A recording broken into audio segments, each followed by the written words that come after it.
We're waiting for one more commissioner and then we'll get started.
All right, good evening. Welcome to Planning and Zoning Commission meeting for November 6th, 2025. At this time, I would like to call the meeting to order. The commissioners who are present for this evening's meeting are here at City Hall and also on Zoom. We have staff from the city attorney's and the city clerk's office, as well as the city's planning department. If you're joining us on Zoom this evening, we can see that you are here. You may observe the meeting, however, your ability to be seen on screen and talk will be muted. During the public testimony portion of the meeting, you'll be unmuted and then be able to comment. Please note we cannot take questions until the public testimony portion of the meeting. If you have any process questions during the meeting, please email cityclerk@meridiancity.org and they will reply as quickly as possible. If you simply want to watch the meeting, we encourage you to watch this streaming on the city's YouTube channel. You can access it at meridiancity.org/live. With that, let us begin with roll call. Madam Clerk? Thank you, Madam Chair. Commissioner Perot? Here. Commissioner Smith? Here. Commissioner Rust? Here. Commissioner Sandoval? Unmute Commissioner Sandoval.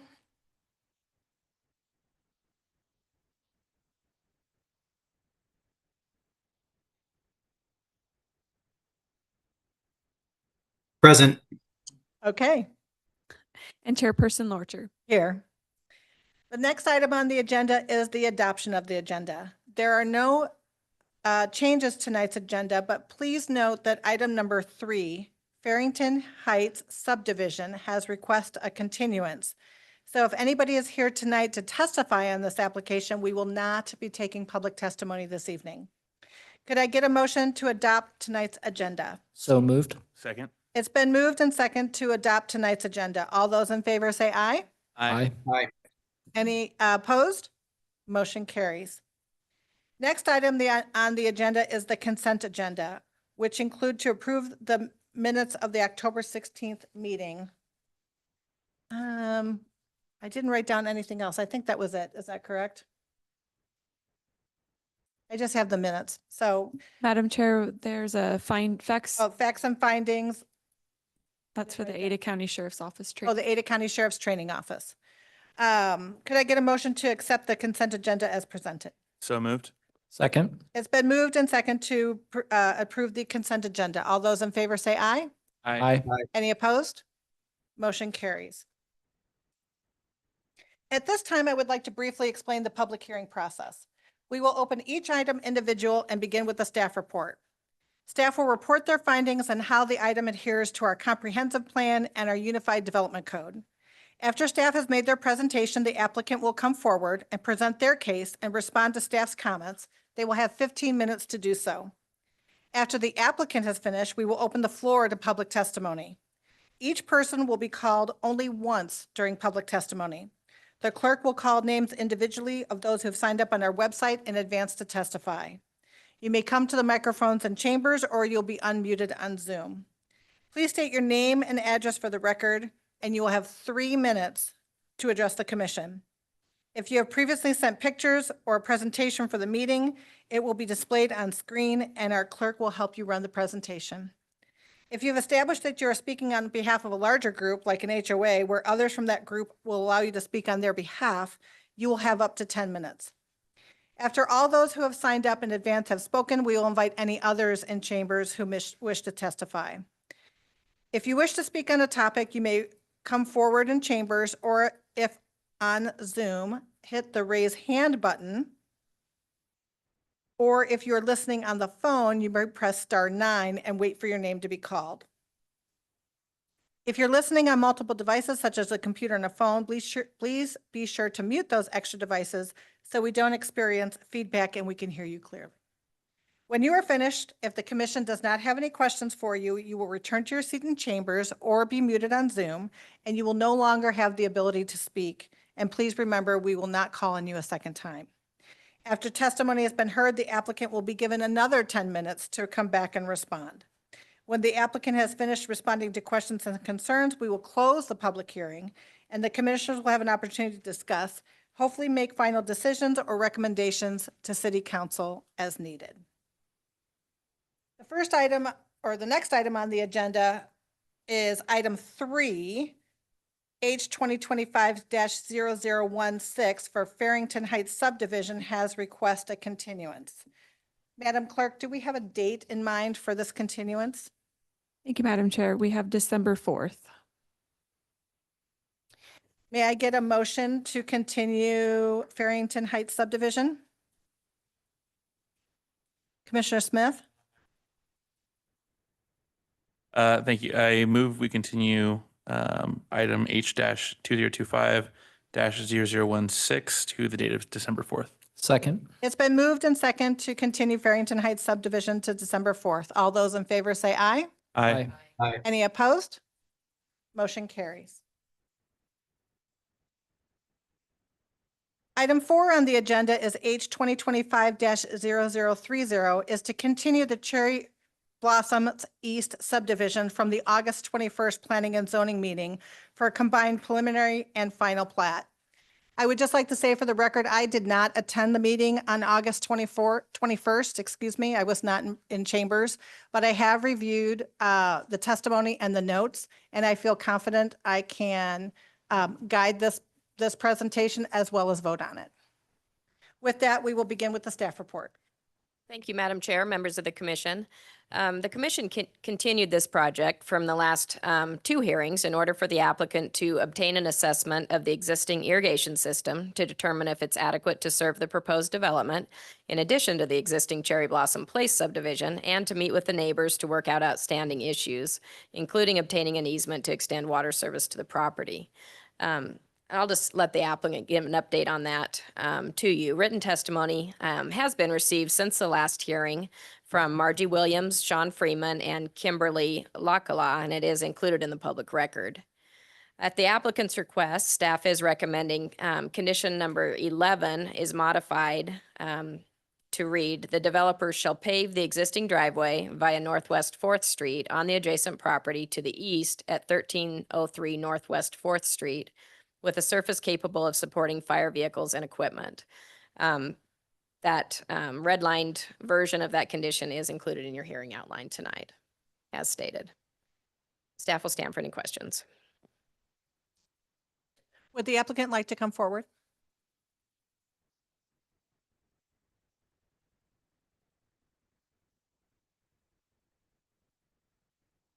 Good evening. Good evening, Madam Commissioners. John Brecken, 6661 North Glenwood Street, Garden City. Thank you. And I've got a bit of a presentation here.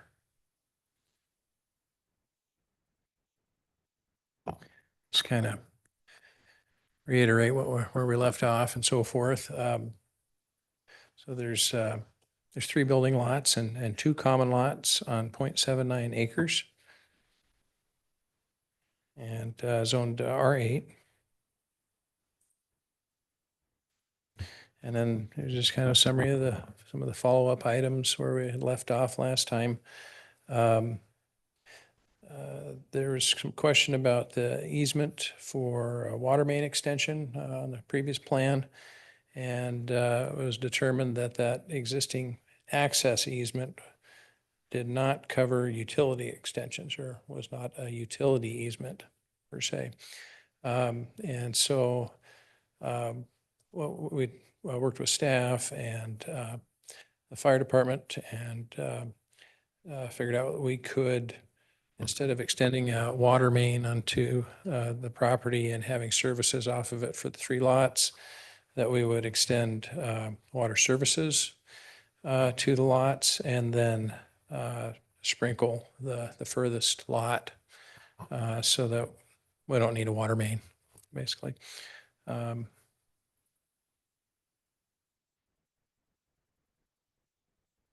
here's a graphic that kind of shows that. Shows it's a fire service line to that lot 2, the furthest one to the west, and where those service lines would come in.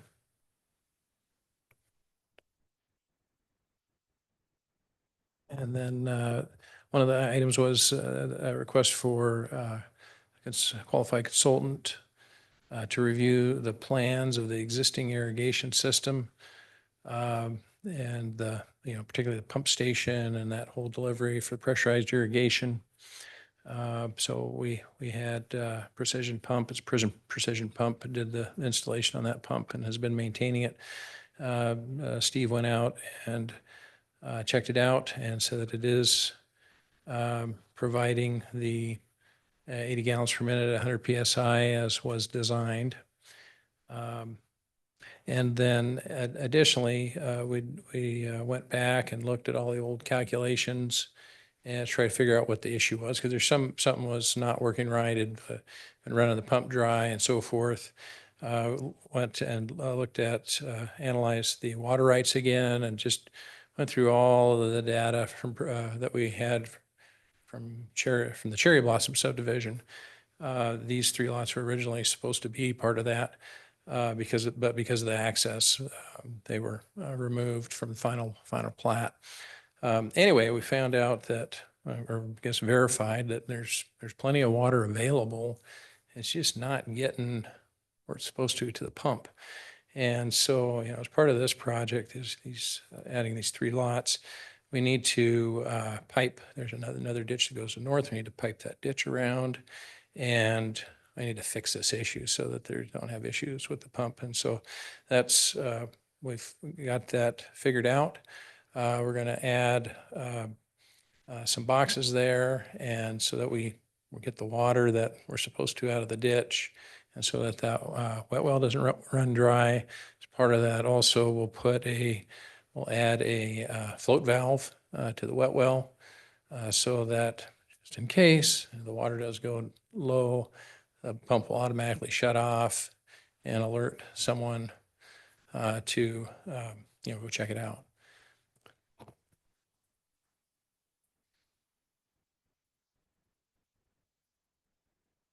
The other item was, since we were here last, we've had 2 neighborhood meetings, and just trying to iron out these items and see if we could figure things out with the neighbors.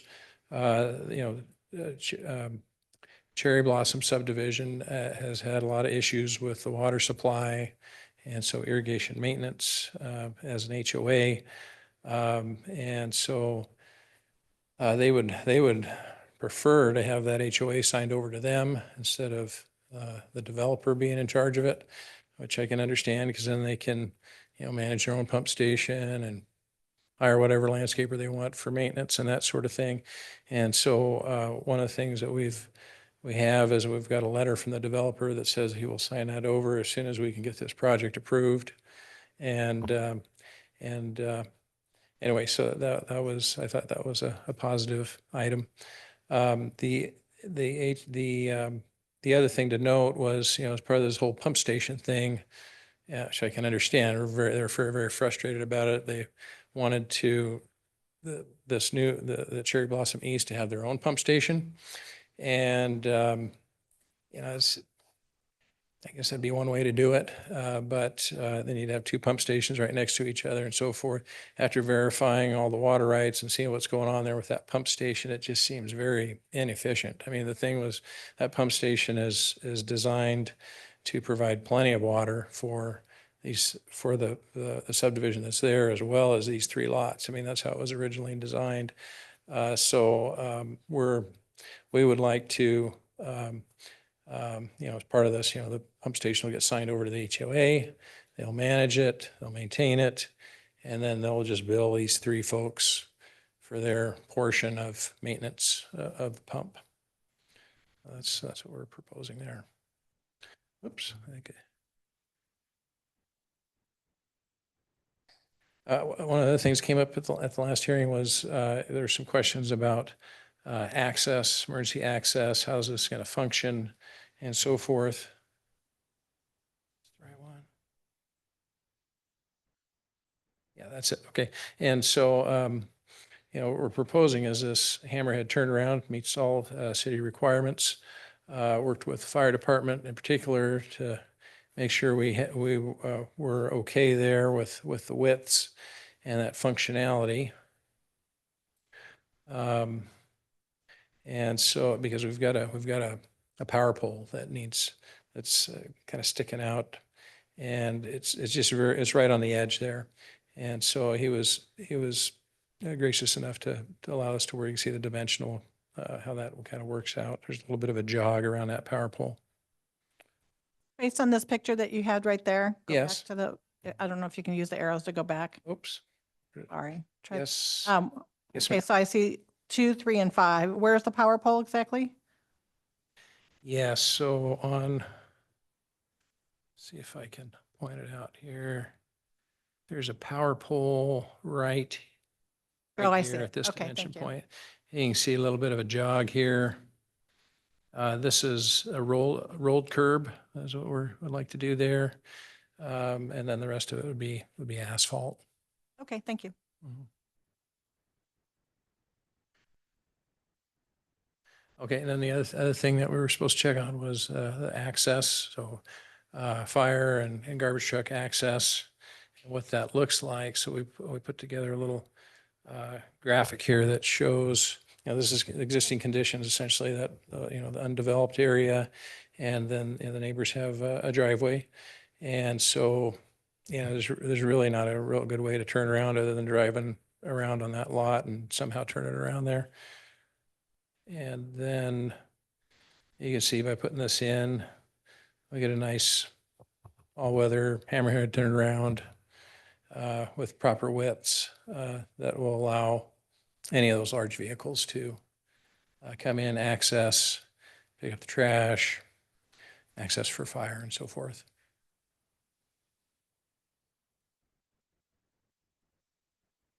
Okay, and then we had our first neighborhood meeting September 10th. Some of the specific requests were to convert to 2 buildable lots and to build a park on the west side. The developer would like to maintain the 3 lots if at all possible. What way we're presenting it. Other item was that neighbors didn't want the new lots to be part of Cherry Blossom Place HOA or to have access to Cherry Blossom Place amenities, and don't want to be responsible for maintenance of the proposed common drive, which I can understand. And so, we explained that this is a whole new subdivision. They will not be part of the HOA. They won't have access to their amenities. And they don't need to worry about maintenance of the driveway. That'll be on these three lots.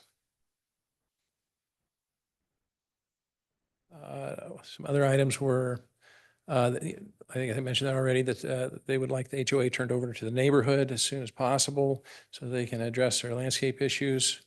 And like I said, developers agreed, turn over to the HOA as soon as we can get project approved. And we have a letter stating as much.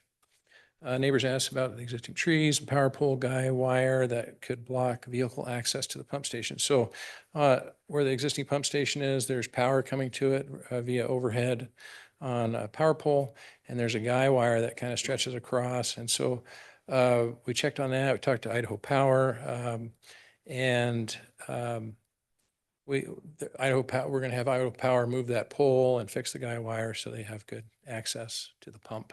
That's not an issue. Also, there was a question about some existing trees on the site. Had the city arborist go verify that all these the existing trees on site do not require mitigation. They're just considered weed trees, and so those will be removed.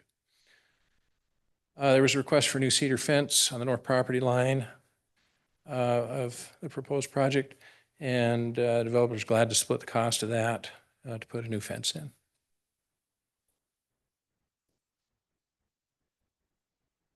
Okay, here's the gravity. I think I'm probably getting close to my 10 minutes. I can go into further details and stand for questions.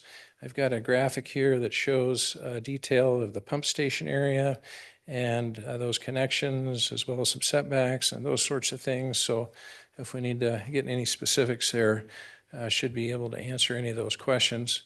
This is, this was the other, so we had another neighborhood meeting on October 8th. Probably better mention that. What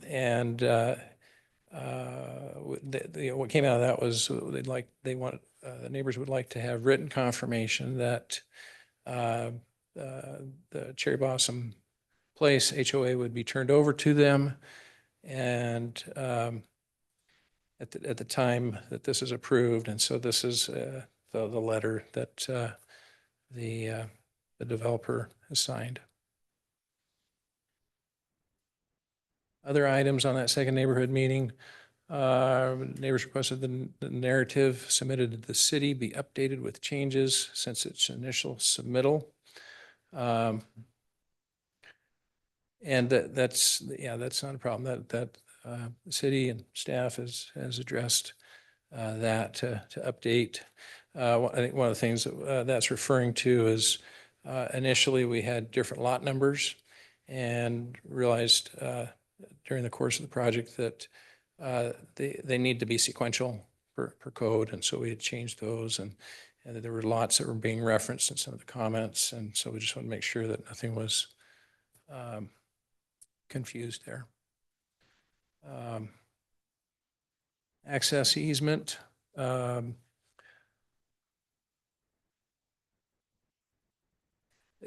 So this one, there's the access easement that gets us to these three lots on the east side, and it references lots 16, 17, and 19 because of when it was written, and which is not accurate and should be updated. And so then we talked to city attorney and staff and figure out, how do we go about doing that? And I think we've got that worked out at this point. The agreement's still valid. Access is needed to the irrigation pump, power box to Cherry Blossom Place for maintenance. So that was one of the other things, and maybe I'll go back to this graphic here. There's a couple other things that kind of came up. There's, on this west side, there's a transformer here that's right on the property line. And so, fencing will need to jog around that. There's a power switch box or meter box in the back corner that provides power to the pump station, which is right here. And so, one of the concerns was especially with the issues with the pump, to be able to go and shut off that pump if it runs dry. The neighbors wanted to have access through this driveway so they could get down here to that shut off. And anyway, we asked staff about it. Staff didn't really support it. And so we left that off after we figured out that we'll have that we're going to fix the pump and make sure that works. And so they shouldn't need to be running over there all the time to shut it off. Yeah. I mean, I guess we can address that a little bit more through questions. Okay. Commissioners, do we have any questions for John at this moment? Madam Chair? Commissioner Smith? I do have one question just regarding the HOA. So there's the three plats on the north side. the two that are on the south side taking access from this drive, are they already part of the existing HOA division, Cherry Blossom Place? Or would they be absorbed into this new HOA? Mr. Smith, that's a great question because there's two things we've kind of been addressing here, and that's the neighbors to the south of the drive. They were there before Cherry Blossom Place went in. And as well as their drive and access, which is right along that property line, south side of the proposed driveway. And so, yeah, so no, I guess to answer your question directly, they are not part of Cherry Blossom Place, and they will not be part of this subdivision. That's totally separate. Sure. Commissioner Smith? And then just to follow up on that, so my understanding is, so I guess the yes or no, is this correct? That would mean these three homeowners and not the neighbors would be responsible for the maintenance of this common drive. And the neighbors would not be responsible under the agreement? Correct. Commissioner Smith, they would not be responsible for maintenance of any of these proposed improvements because all their improvements are already in. They're on their own property. All the proposed improvements we're making are north of the property line. We would just be abutting driveways essentially, and there'd be some inherent benefit to that for access. But yeah, maintenance and all that would not be on them. Thank you. Okay, thank you very much. Thank you.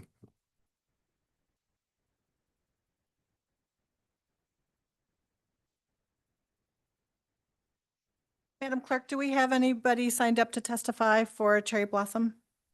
Thank you, Madam Chair. The first person that signed up is Gloria Swihart. She's indicated she's okay.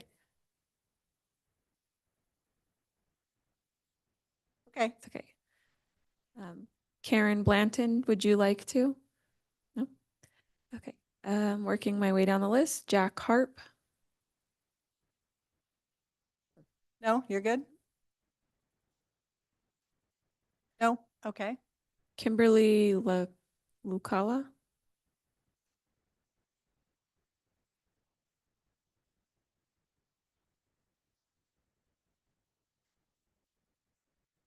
Good evening. Thank you for being here. If you can state your name and address for the record, it'd be appreciated.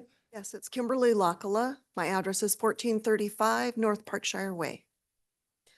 I'm commenting because I don't feel that the pump survey that was done was adequate to what we were concerned about. They came out and certified that the pump was built to spec. We already knew that. The issues we're having is that there's not enough water. There's no water pressure.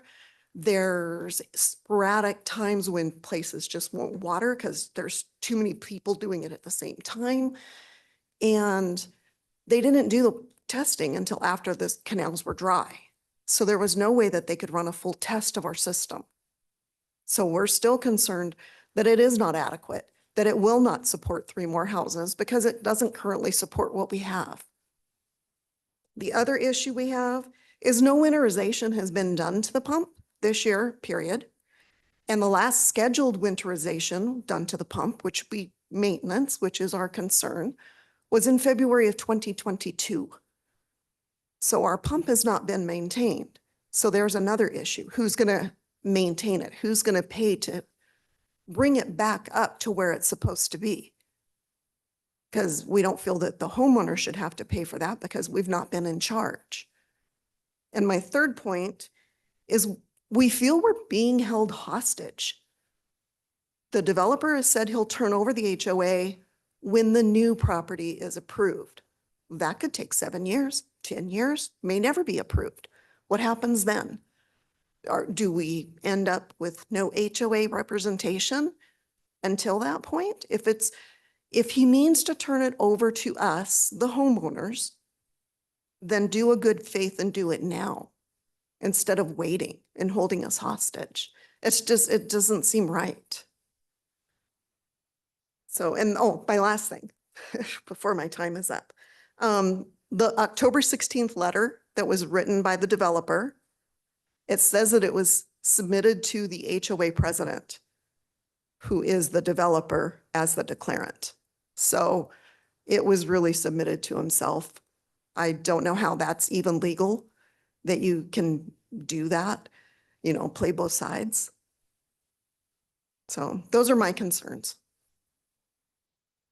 Okay, quick question. Mm-hmm, You said that your pump hasn't been winterized since 2022. correct. And so who do you feel is in charge of doing that That would be the developer because he is the one that's been in charge of the pump this entire time? this entire time. Okay. And I believe the October 16th letter, regardless of who it was sent to, was the purpose was to have it on record for this meeting. I think So so. if he wrote it to himself because he's the president and the developer, it really doesn't matter. It's a matter of public record, correct? Correct. Okay. And then has your community, including back to 2022, addressed these water pressure issues with your HOA developer? We have been complaining and addressing it with him since we moved in 2023, and there's been nothing. The only No time that, communication? no communication. And we had in August 23, we were turned over to a management company. And so we've addressed it with them and they're trying their best, but they can't do anything because it all goes back to the developer. And nothing's happening. The only time I saw movement was when we started having these meetings and I brought up the issues. Okay. Thank you very much. Thank you. Madam Clerk? Madam Chair, the next person is Bob Flatten.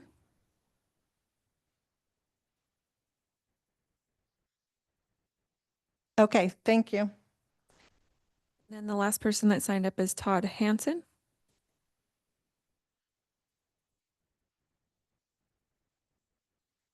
And before we go further, Bob, you know Farrington Heights, we're not taking public testimony this evening, right?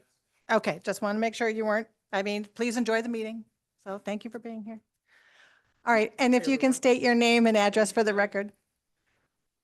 Gotcha. My name's Todd Hansen. My address is 1247 Northwest 4th Street. I own the driveway, the easement on the south side of the Cherry Blossom subdivision, which is being proposed.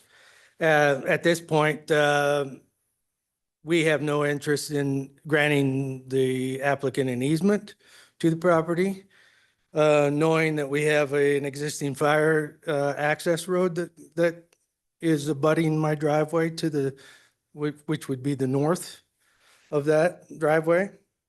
Last meeting, my driveway was subpar to a 12-foot or 11-foot driveway. And I have a 30-foot easement to the south, which for whatever reason became kind of a comical thing. So I do believe that having a 30-foot easement as well as my driveway, there should be a barrier between the subdivision and myself, as well as keeping my fire access, or, right now I was told I lose the fire access, I lose my trash pickup, my access basically to my subpar driveway, which was established in 25 years ago. Can't find record of what those codes were 25 years ago. It was approved. I've been living there this long. So to have someone come in and say, I'm going to lose this, we're going to have to give into this subdivision is, it's not right in my eyes. We haven't established everything as it is, and I think it should stand as it is.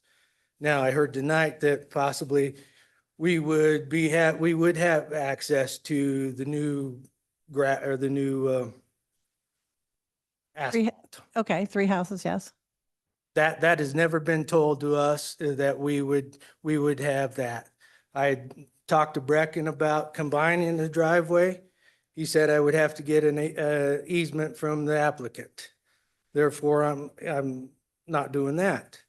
The other issue is the power poles. There's 2 power poles, one at 4th Street and one halfway up my driveway, sitting 19 feet in, or 19 feet in that 20-foot easement. And now I see that it's pulled back to 18 feet. So between the fire department and you folks, and, you know, we've got, I think you have more of an issue than just okaying the subdivision with the HOAs and the pump issues. The last meeting, it was all HOAs and pump. I appreciate you. Before you take off, so in regard to the driveway easement, is it your choice then to have a fence divide your drive aisle That or a portion to the 5-foot. other side? That or the 5-foot barrier. It has been drawn with the 5-foot landscape berm Uh-huh. and then it was changed to a fence, an open iron fence. And I think that fence needs to go the full length of Doug's property or the applicant's property to my pin at 4th Street, if there is a fence to be built. Do you have, But at the same point, I'm not, the city or someone is going to be responsible if my 30-foot easement needs to turn into a 20-foot fire easement at that point. I mean, because that's where it was addressed that I have 30 feet, I have room to go to the south to build a new driveway. Therefore, I don't think my house is sitting in the right spot, but again, that's on the city and the developer to correct these issues. are you in the city of Meridian or Ada County? I'm City of on Meridian? 4th Street, yeah. Okay, City of well, Meridian. there's parcels all over the city Yeah. that are islands in Ada I County. could be, yeah. So I'm in you're the city of Meridian. Yes, ma'am. And then is it your preference to have a fence? It Or would be the my fi- preference to have a berm, but at the same point, Okay, there are some other issues there. Because I do have trailers. I have used that fire access road to pull in and out bigger, my camp trailer. right, But yet at the same point, I can stay on my 11 feet driveway. okay.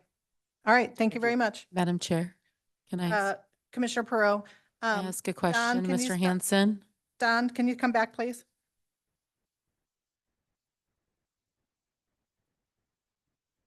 Good evening. Who's speaking? No. Jessica. So I've read through all the testimony and I'm just not 100% clear on what the downside would be to share, from your perspective, to share a common drive to the north. I think the main thing is I've got a 25-year-old concrete driveway. And I've talked to, it's not just that. And it's not that I'm totally against it. I think from the beginning, when this process started with the land developer, we were going to lose our fire, our access to that, not just the fire, but the garbage pickup. That was written out that if we don't grant them easement, that we would have to, we'd be on our own. We'd be on our own island. We'd have to get our own fire access. We'd have to get our own trash pickup. Fire access, I think if, the city of Meridian could get a fire hose to my house. And I don't care about pulling the trash cans out either, but the biggest thing is the expense, whether you're going to be part of the HOAs of the new subdivision or you're going to maintain your own driveway and try to police who's going to drive in and out and maintain that when a concrete truck or an excavator, now especially when when they're going to build a new road in, who's going to repair my driveway during this construction time? And how am I going to keep them off of it by not giving them an easement? So, there's all kinds of variable things that we've talked about. Obviously, it'd be great if it was the same. I could roll my trailer in and out of that nice fire, turn around and drive it into my yard. That would be fine too. But I think it's more my personal property rights to have somebody come in and say, hey, give me this and or if you don't, you're going to lose all this, or all the, all the things that the city has provided me over the 25 years. I mean, that's kind of the, where I stand. And even now it's like, okay, you got 18 feet to build a new road without moving the power poles. To me, that's a code violation there without, with where my driveway sits. And really where my driveway sits, the concrete line, I do have more than the 11 foot there to the north. So anyway. Okay, thank you. Madam Clerk, Madam Chair, no one else has signed up. is there anybody in chambers that would like to speak? I looked at this gal first and then the one in the middle.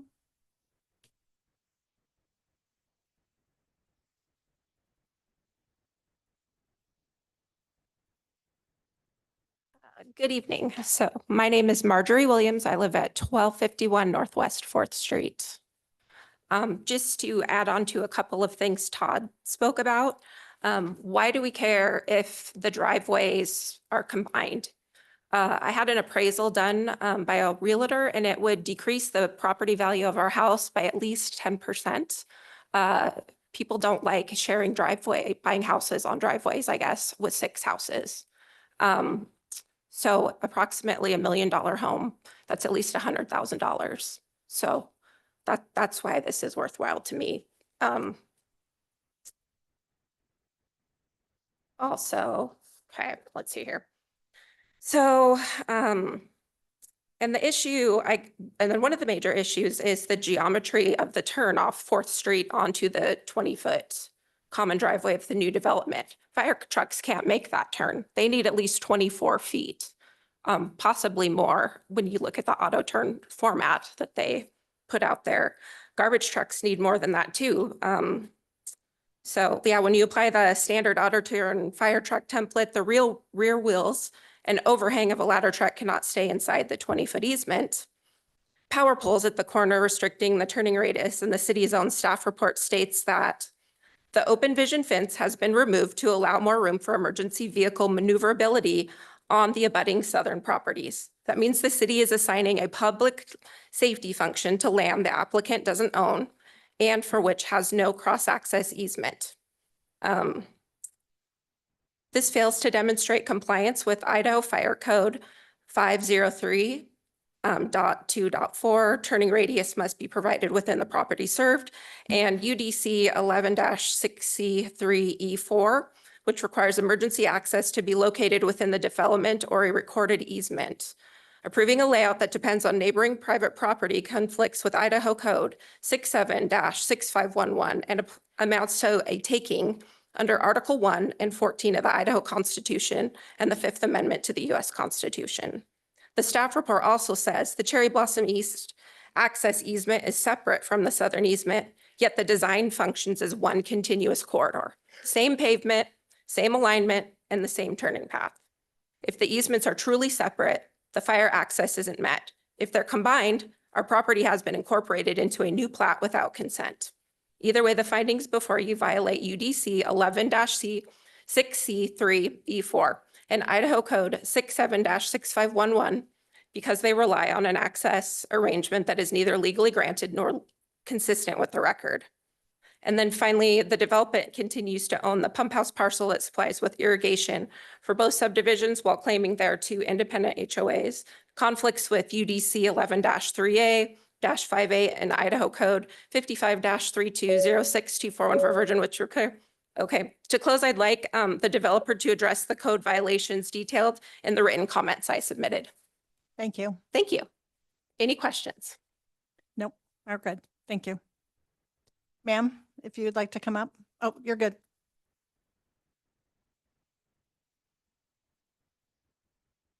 Good evening.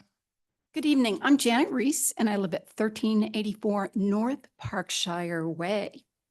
I have a few comments regarding the October 29th project manager memo, and this project manager submitted the application. He claimed that a separate Cherry Blossom East HOA will be created. That HOA, the east one, will be comprised of 3 homes. In Idaho, generally, HOAs must have more than 20 lots or units to register with the Idaho Secretary of State. So these proposed 3 new homes will be dubiously referred to as another HOA. The memo further states an agreement between the 2 HOAs will be created for the new homes. Use of the existing irrigation pump currently serving the 47 Cherry Blossom Place HOA homes. That's also dubious, considering there are no existing legal HOA documents which would facilitate any such agreement.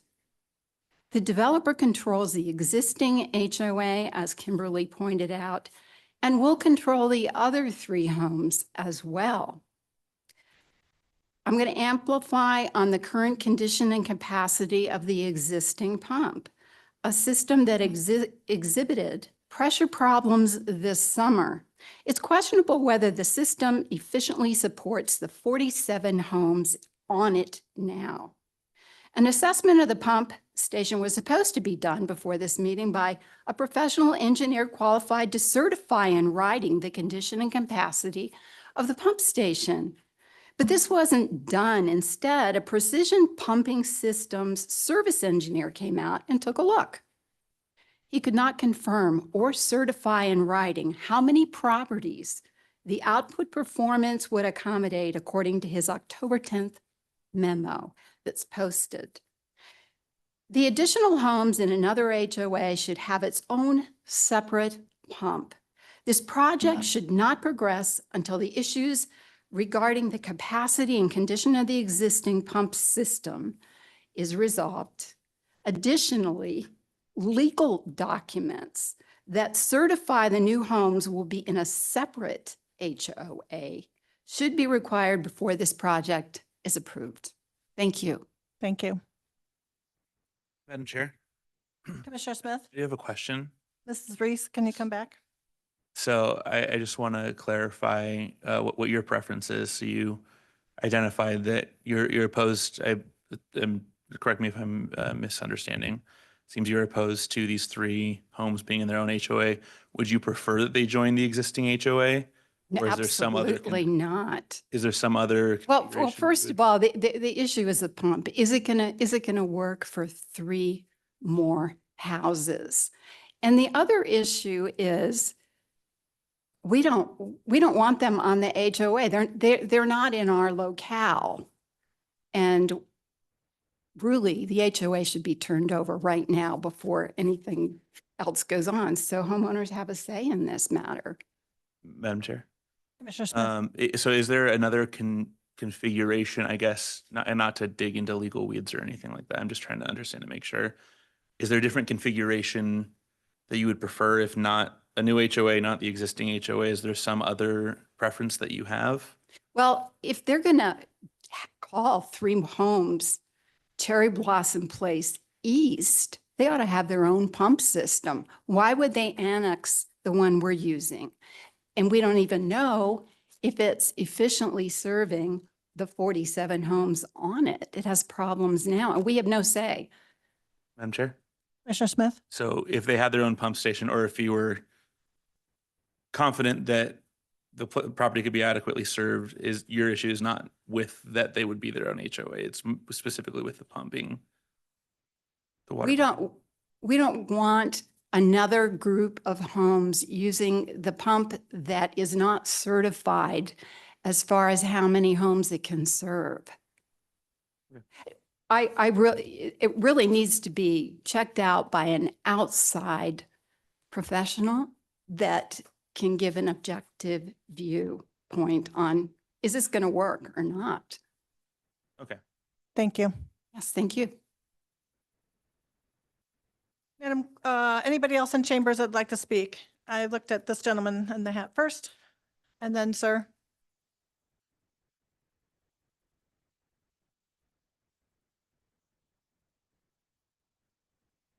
Good evening, everybody. Hi. Justin Williams, 1251 Northwest 4th Street. Mine's super easy and small. I don't think there's adequate parking for the 3 houses that are going in. So if those 3 houses have anybody come over or they have a child in the house and they have more than 2 cars, there's no parking. So everybody's going to be parking to the south on our property. So the 3rd house is almost not possible to drive into the driveway without backing onto our property. So if I happen to put a trailer there or a fence there, it's almost impossible for somebody to back out because it's less than 20 feet. So nobody addresses that. Also, back to Todd's point, the problem is that our driveway is crumbling. They're not offering to rebuild it. They're not offering to share an easement. They're not offering to buy our property. They're just expecting that it's going to be okay for people to drive up and down the property. As soon as those houses are built and they have a small party at one house, it will not be legal for any police officer or fire department or trash to be able to drive down the driveway, because right now you can barely drive 2 cars down it as it is. So if any party parks on the curb, this should be redone and there should be more parking. I believe there should be more parking. They should have to have more parking. There is no street parking. Okay, thank you very much. Yep. Thank you. Sir?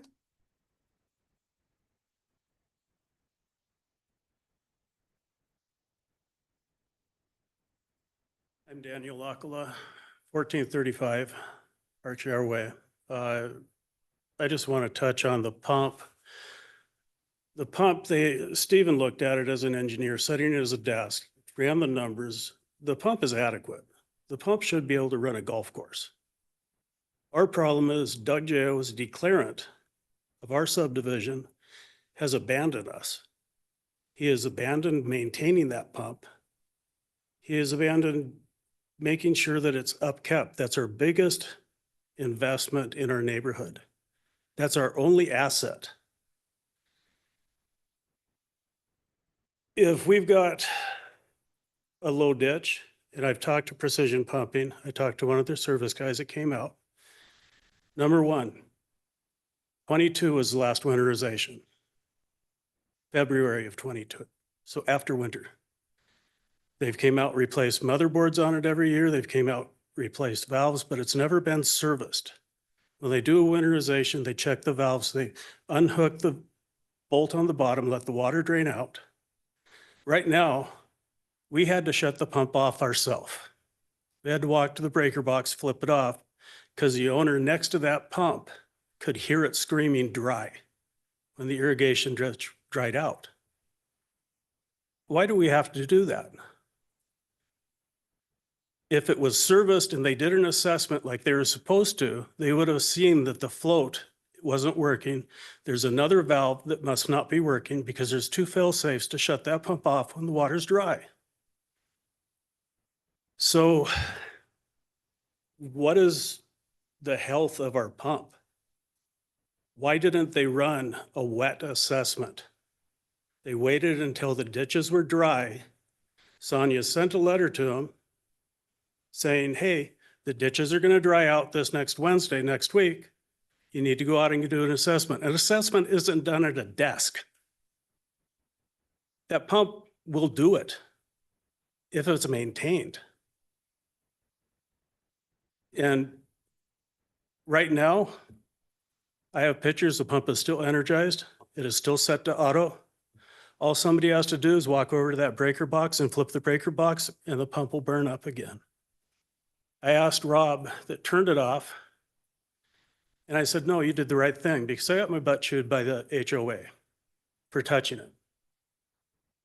So Rob did the right thing. If your car's on fire, do you want me to call the fire department? Or do you want me to use a fire extinguisher to put it out while the fire department's coming? Precision Pumping said, no, you did the right thing. Turn it off, de-energize it. It hasn't been winterized. There's still 2 inches of mud in the ditch. I've got pictures of vegetation in the pipes. I'm just very unhappy. Okay, thank you very much. Questions? No, I think we're good. Is there anybody else in chambers that would like to speak? Madam Clerk, do we have anybody online? Madam Chair, no. Would the applicant like to come forward and address some of the concerns of the neighbors?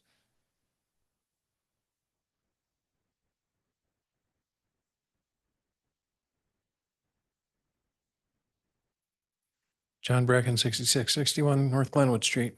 Thank you.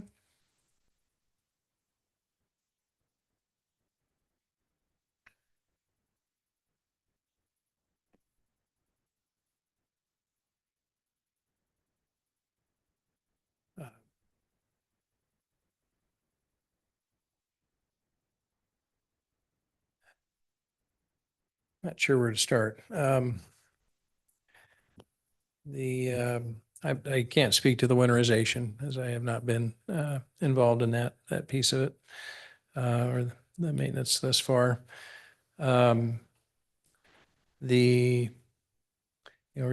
the letter to the HOA that turns over the HOA, that letter was sent to Tammy Riddle, who's the president of the HOA. She's part of the property management group. And so that was to be dispersed from her. I clarify that item. As far as, turning over the HOA, I think everybody'd like to turn it over.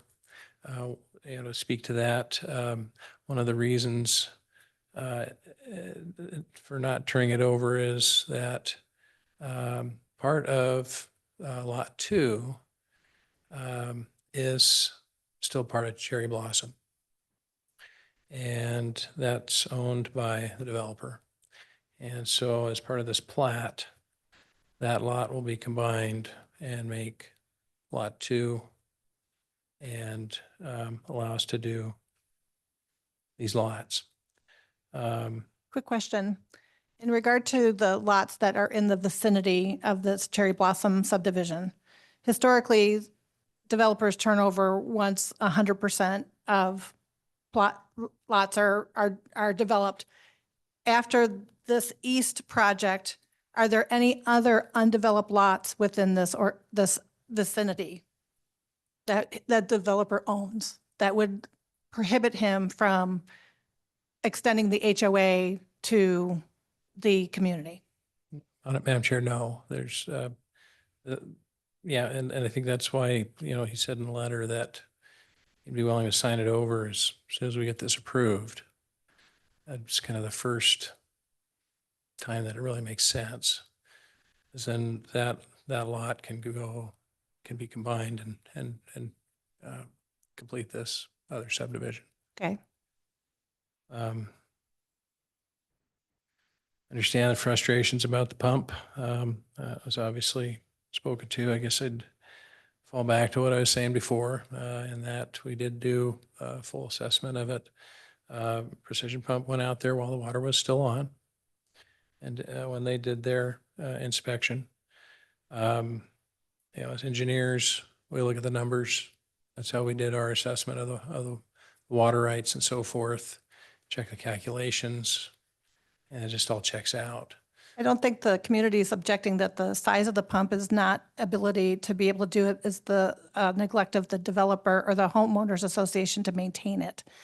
So is the developer willing, the developer willing with these 3 new parcels to put in a separate pump for these 3 parcels, or are they going to be able to fix the one that they have so the community has the water that they need? Madam Chair, what we're proposing is to fix the one that we have because we're only, there's 47 lots, we're only adding 3 more to it.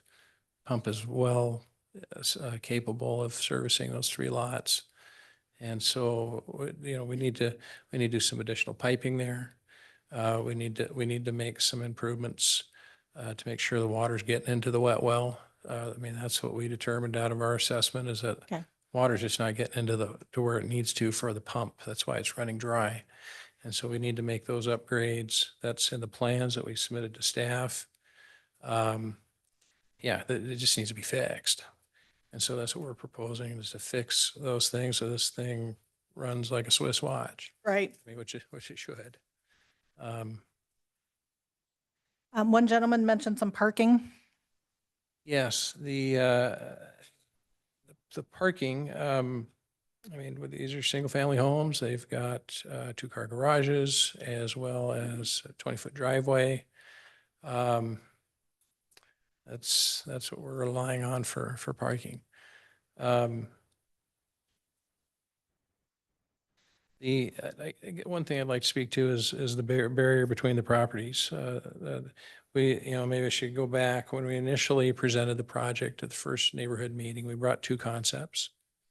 They were both drawn up per city code, which stated that there should be a 5-foot buffer or a fence to separate. And that's what we showed. We also presented an option to work through a cross-access agreement so that, and rebuild their side of the driveway so that everybody could share this new driveway and everybody would have access down and through the whole thing. What came out of that is the neighbors did not want the barrier between, and I think that was worked through with staff. And that requirement for the 5-foot buffer was removed. And that's how we came to where we are today. So maybe there's some misunderstanding there. We're not asking for an additional easement from the neighbors. We're not asking for them to share the drive. It's separate. I guess, if they want a fence, we're okay with that as well. That's what we had back in previous concepts, so we feel confident we can make that work if that's the preference. I think that answers that area there. There's a question about turning radiuses and access. I'm quite familiar with IFC, International Fire Code, and those turning radiuses. Inside turning radius for a fire truck is 28 feet as a minimum. And I guess I just disagree. I mean, we've run this by the fire department and staff, and we've looked at it ourselves. We've got a program that does these turning radiuses. I think we're good.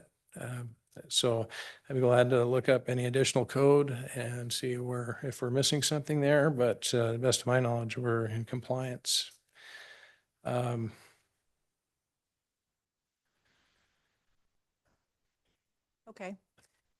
Commissioners, do we have any questions for the applicant? Madam Chair. Commissioner Rest? Thank you. I'd just like to clarify what you're saying to make sure that I understand it properly.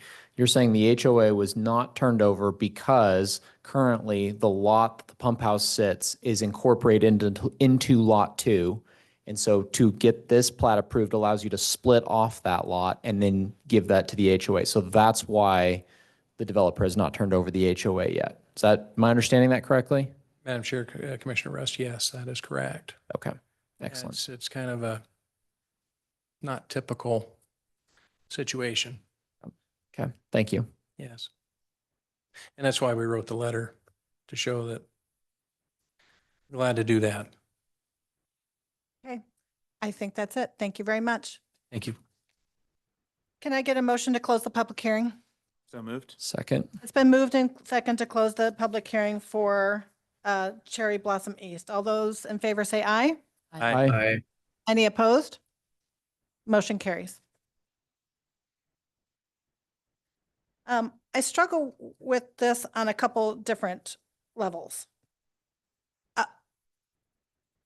I'm not an HOA expert. I lived in a Corey Barton subdivision. I was the 12th of 62 houses that was built. So we were right in the middle. The HOA was not turned over to our community, to a property management company, until 100% of the buildable lots were completed. I think that is usual and customary in communities. I don't know if there's a law or a code or whatever, but that's been my experience. So the fact that that hasn't been turned over is not surprising. It is extremely disappointing that this particular developer has not taken care of its community before it chooses to build something new. So there definitely is some neglect there of being able to provide the water pressure needed for this community. But on the second hand, it sounds like there's a commitment to not only fix the pump, to improve it, as well as turn the HOA. So then the developer's no longer involved, but you can work with the property management company that's been hired, or you as a community, you can elect a president and take matters in your own hands. So you're not listening to grinding gears or things of that nature. The developer has a right to develop undeveloped land. And if it's been used as a convenience for this community, it has been at the graciousness of the developer. It is not your land. It belongs to future development. And because it's been used as fire truck turnaround or garbage truck turnaround, has been more of a convenience than a rule. But with that said, making sure that there's proper access and accessibility is also important. So, you know, it's like this weighing thing, right? We've got this open lot. Nobody wants to see it develop, maybe a park, but the developer doesn't make any money on a park. He makes money by selling homes. And having 3 homes and 0.79 acres is not considered unreasonable. It's unreasonable that 3 houses have to be part of their own HOA because this community won't welcome these houses in there, but it all goes back to the pump, right? So if the developer needs to be faithful to the commitments that are made, not only here tonight, but at City Council. The pump needs to be fixed, the roads need to be maintained, the HOA needs to be turned over, and those houses to be welcomed into your community. Madam Chair? Commissioner Smith. I agree with you. I think by and large, a lot of the issues that I heard raised tonight and that I've seen raised aren't necessarily about the development itself. It's about the fact that this community just plain doesn't trust the developer. I think there are certain standards with it when you look at the actual development itself, what is on paper, what the developer is legally going to be held to. I think the project is a good one, as our former chair and colleague Andy Seal would say. Infill is just hard. And this is a really difficult piece of land. And I think with all of that said, this is a good project. Now, regarding the developers' long-term maintenance commitments to the community, I agree. I think that the community has maybe, it sounds like, been underserved by the developer. And I think the best way to ameliorate that problem, in addition to requiring the pump station be serviced and fixed as part of this this existing development, is to get this HOA in the hands of the community as soon as possible. And I think that is by approving this project. So that's where I stand. Yeah, it's a weird project. There are a lot of things that are not done how we're used to, or are not the configuration of the existing property and the access. It's not standard, and that's kind of what you get with infill sometimes. But I think with what cards were being dealt and the developer's been dealt, they've done a good job on this specific project.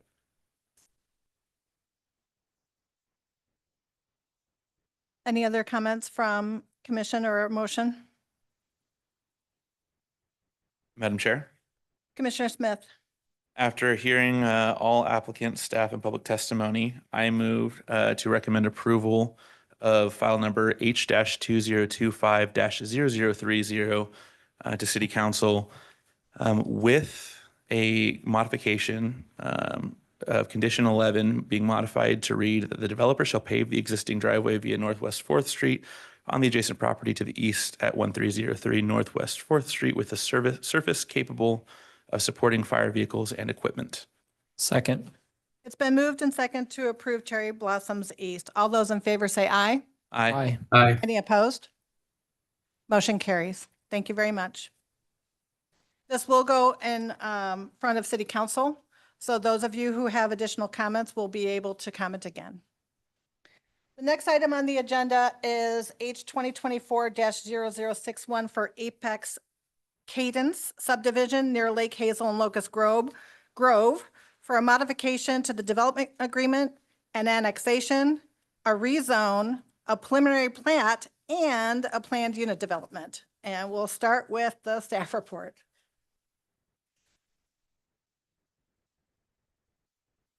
Thank you, Madam Chair, members of the commission.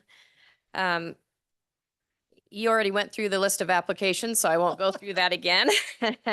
This site consists of 51.5 acres of land. It's zoned R8 and located at 6575 South Locust Grove Road, south of East Lake Hazel Road on the west side of South Locust Grove Road.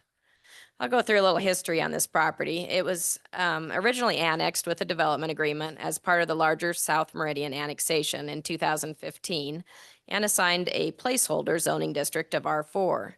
The development agreement requires a modification to the agreement prior to development of the mixed-use community designated area to include a conceptual development plan that demonstrates consistency with the general guidelines for mixed-use developments and specifically the mixed-use community designation.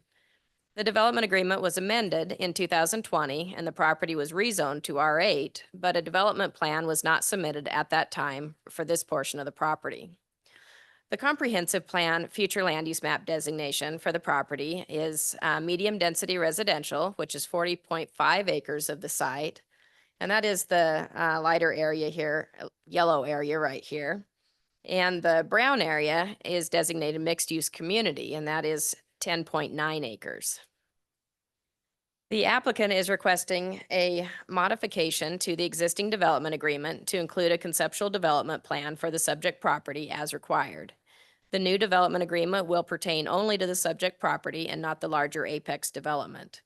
The proposed concept plan on the right there depicts a mix of single-family residential detached and attached homes on the portion of the site proposed to be included in the preliminary plat, and future collector streets and future land use map designations on the property to the north that is outside the boundary of the plat. The medium density residential designation calls for a gross density of 3 to 8 dwelling units per acre. The proposed density is 4.1 units per acre. In the MUC designation, residential uses are expected to comprise between 20% and 50% of the development area at gross densities ranging from 6 to 15 units per acre.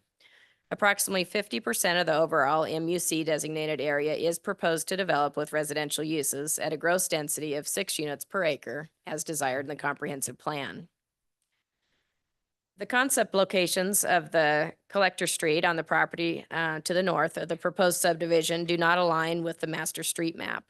Therefore, staff recommends the concept plan is revised prior to the council hearing to include at least half of the north-south collector street on the subject property rather than on the property to the west, in alignment with South Apex Avenue on the north side of Lake Hazel.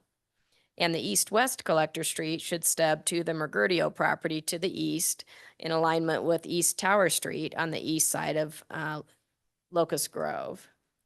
And this right here is the Mergudio property that I was referring to.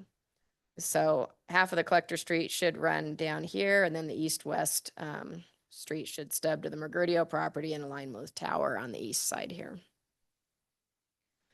Although the residential density is consistent with that desired in the comprehensive plan for the MUC designation, the proposed development is not consistent with other MUC design elements that pertain to integration of uses and vehicular interconnectivity between developments due to the orientation of the proposed development in relation to the future non-residential uses to the north. Basically, the backs of the residential homes are facing the future commercial area. And the gated development, which restricts access and hinders integration of uses as desired in mixed-use designated areas. The commission and council should determine if the proposed development plan should be modified to be more consistent with the general mixed use and MUC development guidelines in the comprehensive plan as required by the development agreement. A rezone of 56.11 acres of land from the R8 to the R15 zoning district is proposed for the area proposed to be platted, as well as for the future development area to the north. And that is this little section that's outside of the subdivision area. Annexation of 0.86 of an acre of land with an R15 zoning district for a strip of land located along the west boundary of the property adjacent to the Rossin Canal that was inadvertently left out of the original annexation boundary that is part of the subject parcel. And de-annexation of a strip of land consisting of 0.52 of an acre from the city to Ada County located along the west boundary of the site on the north and south sides of Villa Roberto Street is requested that was inadvertently included in the original annexation. This area was previously included in a record of survey to adjust the property line between the two properties and the abutting property to the west, the Bruno property, but was never recorded, so it's still part of the original parcels. Before a new property boundary adjustment, a record of survey can be approved and recorded between the properties to rectify the issue. The property needs to be in the county and zone accordingly. A preliminary plat is proposed consisting of 228 single-family residential building lots, 41 common lots, and 16 other lots on 51.5 acres of land in the proposed R15 district, and is proposed to develop in 5 phases as shown on the phasing plan there in the middle. The overall gross density is 4.43 units per acre. Based on 51.5 acres of development area, a minimum of 15% or 7.73 acres of qualified open space is required to be provided. A total of 9.75 acres or 19% is proposed, consisting of several open grassy areas exceeding 5,000 square feet in area, linear open space, 50% of the street buffer along Locust Grove Road and Arterial Street, and 100% of the street buffer along Villa Roberto Street, a collector street, a protective buffer dedicated for active access along the Rossin Canal, and parkways along local residential streets, as shown on the open space exhibit before you, which exceeds UDC standards. A minimum of 10 site amenity points are required to be provided. Site amenities totaling 22 points are proposed, consisting of a clubhouse greater than 5,000 square feet in size, paved sports courts, multi-use pathways, and a pedestrian circulation system aligned with linear open space, which exceeds UDC standards. A planned unit development is proposed for a mostly gated residential development consisting of a mix of single-family residential attached and detached homes, front-loaded and alley-loaded, with a variety of lot sizes, setbacks, and home designs.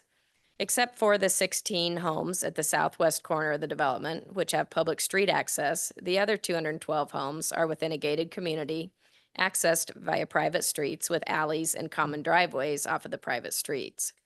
The gated portion of the development will be restricted to residents 55 years of age and older. The average residential lot size in the gated portion of the development is 4,665 square feet, and the average residential lot size in the non-gated portion of the development is 7,233 square feet. The planned unit development includes requests for deviations from certain UDC standards as follows. The UDC restricts gated developments to no more than 100 dwelling units. A greater number of units may be approved with a planned unit development. A total of 212 units are proposed. And a reduction in the local street setback to living area from 10 feet to 5 feet is proposed for alley-loaded units. And those are what they're referring to as the carriage lane. And those are the orange lots right there. Several conceptual building elevations were submitted as shown for single-story and two-story detached and attached single-family homes. A variety of materials are proposed, including vertical and horizontal lap siding, board and batten siding, fenestration with stone and brick veneer accents in a variety of colors and design elements and features, with varying roof profiles and wall modulation that demonstrates the high quality of development proposed. The applicant is requesting the following approvals from City Council. Approval of a private street, i.e. East Bingley Lane, connection to an arterial street, Locust Grove Road. The UDC prohibits private street connections to an arterial street unless otherwise allowed by the decision-making body as part of a concurrent hearing level application and approved by the Transportation Authority. And approval to exceed the maximum block face standards in the UDC of 1,000 feet with a pedestrian connection. And that is for block 1, and that is the, block 1 is the pink lot right here along the edge of the Rawson Canal. Written testimony has been received from the applicant, response to the staff report, which is included in the public record, and from Joanne Tima, Holly Myers, and Sean Freeman. All are against the proposed rezone from R8 to R15 due to the increase in housing density and associated impacts. And those letters are included in the public record if you want more information on those. Staff is recommending approval with the conditions in the staff report. Staff will stand for any questions. Would the applicant like to come forward?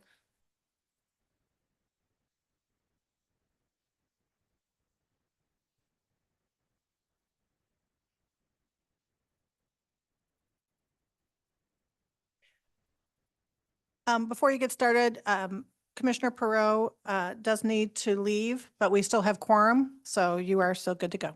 Okay, thank you.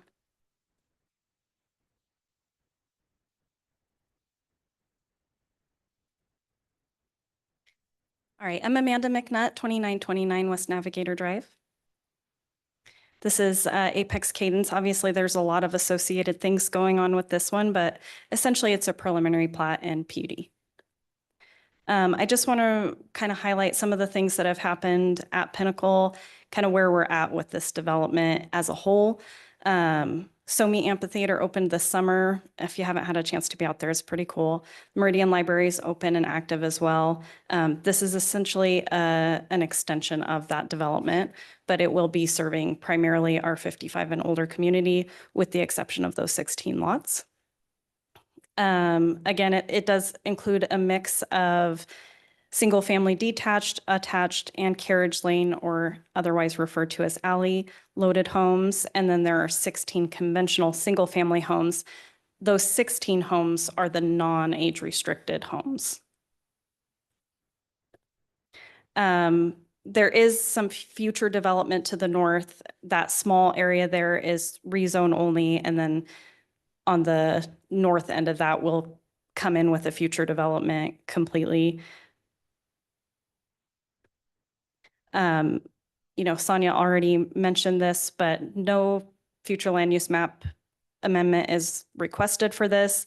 We feel like we comply with the densities and the future land use map.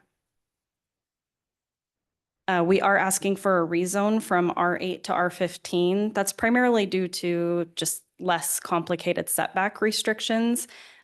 Technically with a PUD, we could just ask for a bunch of setback changes, but it's just a little bit less complicated to do it this way. A small portion of the lot was, as Sonia mentioned, included with an original annexation, or should have been included with the original annexation that wasn't. And then there was a small piece that was included that shouldn't have been.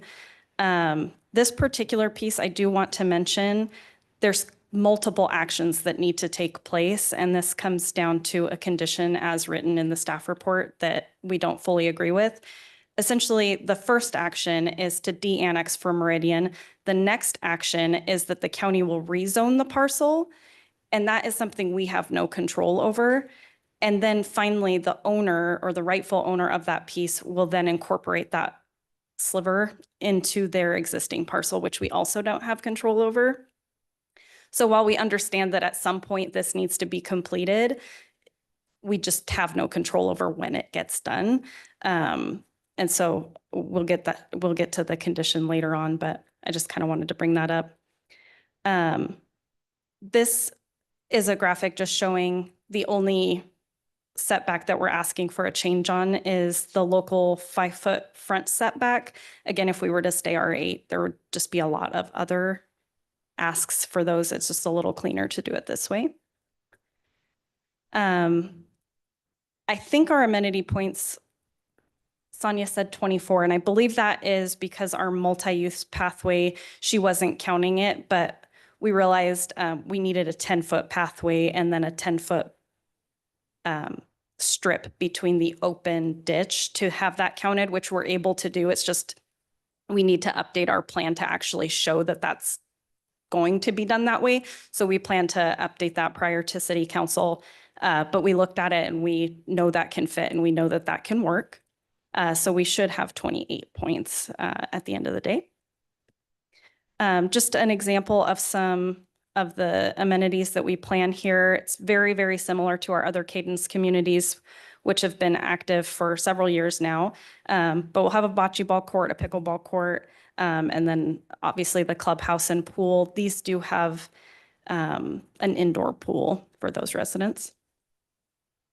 And then we'll have 3 gated accesses. That's more access points than we have done traditionally in our other Cadence communities. But we felt like this did need some more accesses due to the number of lots that will be in here, which is 212.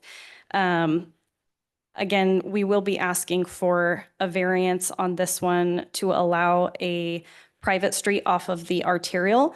We have somewhere between 190 and 200 feet of stacking there. So we feel like we have more than adequate stacking off of Locust Grove. There's also a turnaround there. ACHD has approved that layout and didn't seem to have any concerns, or they had no comment on it. The other, Before you go forward, so you're saying that the private access street has been approved by ACHD? yeah, they've already reviewed it and they didn't have any comment on it. Okay. It's private, so they don't approve private streets, but they had no issue with that connection to Locust Grove. Okay, carry on. And then we will ask for a block length waiver as well. It's mostly due to the Rawson Canal being just the shape that it is, and it's kind of awkward on that side of the lot. We will do some traffic calming through there, although the traffic in this particular development's probably not going to be very much, but we will still have some traffic calming measures in there as highlighted in blue. Again, this is a little bit more updated than what Sonia showed, just because after we were looking at it, we realized, oh yeah, we needed to make a couple of changes to these. So we'll have a 10-foot pathway that is a multi-use pathway on the west side of the development with connections through to the main development. We'll have a 10-foot sidewalk along Via Roberto and along South Locust Grove. And then we'll have a multitude of micro paths throughout the development, as well as detached sidewalks, which are everywhere else that's not highlighted. Again, we will have some conventional homes. These are shown in blue on the west side. These are, you know, traditional detached, like you would normally think of as a regular home.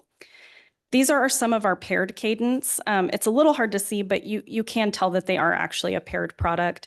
We do try to do a variety of colors and different finishes and stuff. So when you're driving past them, they don't necessarily look paired. And here are our carriage lane product, or otherwise known as an alley loaded lot. These are the ones that are shown in orange there. These are a very, very popular product and something that we have done a lot of in our Cadence communities. Just talking briefly about some agency comments that were received. West Ada School District stated that about 112 students would be added to the district with this development, but I don't know that they understood that this is primarily a 55 and over community. So with that 16 count, maybe 7 or 8 students based off of how they do their calculations. Boise Border Control has control over the Rawson Canal. They just said no landscaping would be allowed within their easement, which is typical, and we understand that. ITD had, you know, no comment really. There's nothing in ITD over here. And then ACHD, all of the roadways are operating at an acceptable level. We did have quite a bit of community feedback as well, including the public testimony you have now and through our neighborhood meetings. There was some concerns about the increase in density. For this future land use map area, we're allowed to develop up to 8 units an acre, and we're well below that. So I think whether this was the development that happened or another, it's kind of be a wash of if it's this or something else. Someone had said that with an increase in density, there's an increase in absentee ownership, which we were just not able to find any research to support. There were concerns about traffic. I think for this particular community, it is gated, it's age restricted, and frankly, these don't develop a ton of traffic. There was a concern about decreased property values. Our other Cadence communities have been seeing a very healthy and steady increase in their value, as well as the adjacent properties to those projects. So I have no concerns about property values with this development. There was a concern that rezoning would allow commercial or multifamily, and that is true. We are going to be required to add some commercial in the north part of this due to the comprehensive plan. So I understand the concern, but at the same time, that is what the city will require us to do. And then there was a desire to keep a quiet lifestyle with better walking paths and big yards. And, I think we're providing a lot of walking paths and opportunities. This isn't going to be closed off to pedestrians, so it is able to be used by everybody. There are several conditions that we didn't fully agree with. Again, the first portion of that is we have a small piece of property called the Meridian piece, or that's what Sonia referred to it as, that they would like us to include as part of the future development application. We don't own that property, and it doesn't seem like we should be forced to incorporate it into a design when we don't have that property in our control. We could design certainly access to that and make sure that something can function later on, but we cannot include that in a future application because we don't control the property. This goes for the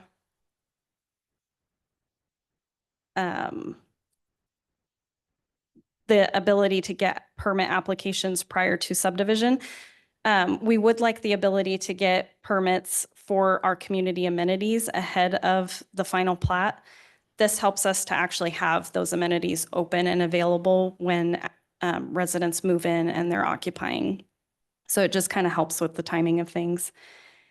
And then with that de-annexation, it was requested that we have that completed prior to the first final plat application being submitted. And we feel that that is a little bit unfair because we don't have control of that. And so we thought, I said phase 6 here, but it will actually be phase 5. Prior to the signature of phase 5 of final plat, that we would need to have that completed. That is the phase that it actually is against. So it just seems fair that that's the phase that it would be tied to. And then there are 2 pathway comments, the sidewalk on Locust Grove and Via Roberto and the pathway along the Rawson. Staff asked that we complete those in entirety with the first phase of development, which we would understand if it were going anywhere. However, these basically will serve this development, and we would rather complete those at the time of construction of the adjacent phase rather than complete a bunch of stuff that isn't going to be used and also may need to be re-engineered as we're grading through the entire development. Other than that, we do concur with staff's recommendation for approval with those requested modifications, and I'll stand for any questions. In regard to the West Ada comment, and you mentioned that the majority of this application is for 55 and older, are children under the age of 18 allowed to live in the 55 and under? Because there's parents that have old, I'm an older parent, so I was 55 and still had school age children, and grandparents sometimes take care of or raise their own grandchildren. Yeah, it's 19 and over. So if I'm a 55-year-old and I have a 14-year-old, I'll be discouraged to buy this product. Yes. Any questions for the applicant? Madam Chair? Commissioner Smith? Yeah, so one thing that stood out to me was the over double amount of what is allowed in the UDC of homes in a gated community. And I'm curious as to how we got here. If you could speak to the process, the decision to make this a gated community, the decision to make it a gated community at this density, as well as how that might be influenced or influence any of the mixed use discussions Yeah. with the neighboring property. So I think the development as a whole, meaning Pinnacle as a whole, is what drove this to be the density that it's at and the number of units that it's at. We have a lot of single-family residential homes that are targeted toward families already in Pinnacle, and we didn't have anything yet that was dedicated for 55 and older. These have also been extremely successful in other areas, and we've already heard from existing residents that they would like to be able to live near where their grandchildren and their children live. So we felt like there is a demand for this type of development out there and a relatively high demand. I'll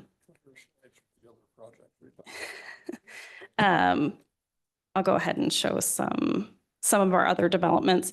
So relatively speaking, we're not that much higher density than some of our other Cadence products.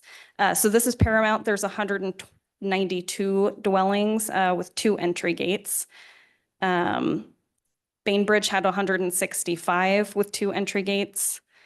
This Century Farm was our smallest at 124 dwellings. And then this is our proposed. So realistically, it's not that much different than our other Cadence products. But again, I do feel like there is still a higher demand out here because there's already so many single family that people are wanting to be near their family. I don't know if I answered that question fully. Did I miss something? Sure. Yeah. So Commissioner Smith? I think one of the things I'm specifically curious about is the gated component, not necessarily the age restriction, which I can understand, but specifically the gated component. And then also these other examples, I don't know if you can speak to whether they're in mixed use, but that's kind of the other component of if you have residential gated next to mixed use, you just you don't really have, if you have residential gated next to commercial, you don't really have a mixed use there. You just have residential next to commercial. So I'm curious as to how that kind of came about in this specific context. So gated, it's typical of our 55 and over to be gated. That's what we like to design because it's what people want. We hear all the time, actually, we want our sidewalks to also be gated and we want those to be locked. We don't want people to be able to walk through here. We don't do that, but there's a sense of security and there's a sense of, yeah, that they feel like nothing bad can happen if their community is gated. I don't necessarily agree with that, but there is a sense that that's the case. As far as the mixed use development, I can see vehicularly why there may seem like there's not a mix of use if you are gating it. However, the sidewalks and pathways are open and the mix of uses can be pedestrian friendly as well. The other part of that is that mixed use area is serving a much larger portion of the area. So it's kind of this black circle here. This whole area is the mixed use area. Lots of people are going to be using this. Lots of pedestrian activity is going to be here. Again, that is where the amphitheater is. That's where the library is. There's going to be some other small commercial uses out here. And most likely an elementary school as well, in addition to the charter. So I think there's going to be a lot of pedestrian activity out here. I think those uses can mix really well. And frankly, it's not necessarily about how convenient it is for a car to get someplace, but how convenient it is for a person to get someplace. Madam Chair. Commissioner Smith? I think looking at this image though, and correct me if I'm wrong, this whole project that's kind of in this area, this is part of the same development. It kind of speaks to my issue that I'm having though, is if I were to zone the four corners of this intersection to be commercial and everything else residential, it almost feels like there wouldn't be a difference versus zoning this whole area as mixed use. It appears as though all the commercial is getting funneled into these intersections, and all the non-residential in these intersections specifically just as close as possible, rather than being integrated into the projects next to them. And I think that is what's giving me pause of speaking specifically to the integration. I'm not saying it needs to be marbled like a steak, like where it's dotted everywhere, but it seems like there's no, and maybe this isn't a question, and maybe I'm pontificating too early, but I guess I don't know if you're able to speak to, in the planning and envisioning of this whole development, why is it that we kind of push everything toward the intersection as if it was just commercial development next to residential? That's a fair question, and I think it is market driven. Businesses don't want to be on something that's not a corner. And businesses fail when they're not on a corner because they don't have the visibility to maintain viability. Whether or not we like it or not, if there's a commercial piece that's in the center of a subdivision, no one knows it's there except the subdivision. And even in this case, 212 houses is not enough to sustain even a small coffee shop. It's just frankly not enough traffic for them. And we do see this. We sell those lots and we market those lots. We don't sell these out to somebody else. We are doing that. And it would be extremely difficult for us to get something like that. So that's why they're kind of pushed to the corners. Thank you. Thank you very much. Thank you.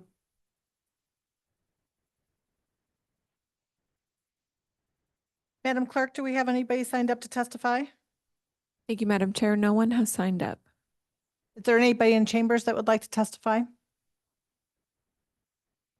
Madam Chair, I apologize. I do have one person online raising their hand. Oh, all right. Hi, if you can state your name and address for the record, that would be great. Sure. Hello, my name is Julie Edwards, and I am at 1310 East Mary Lane.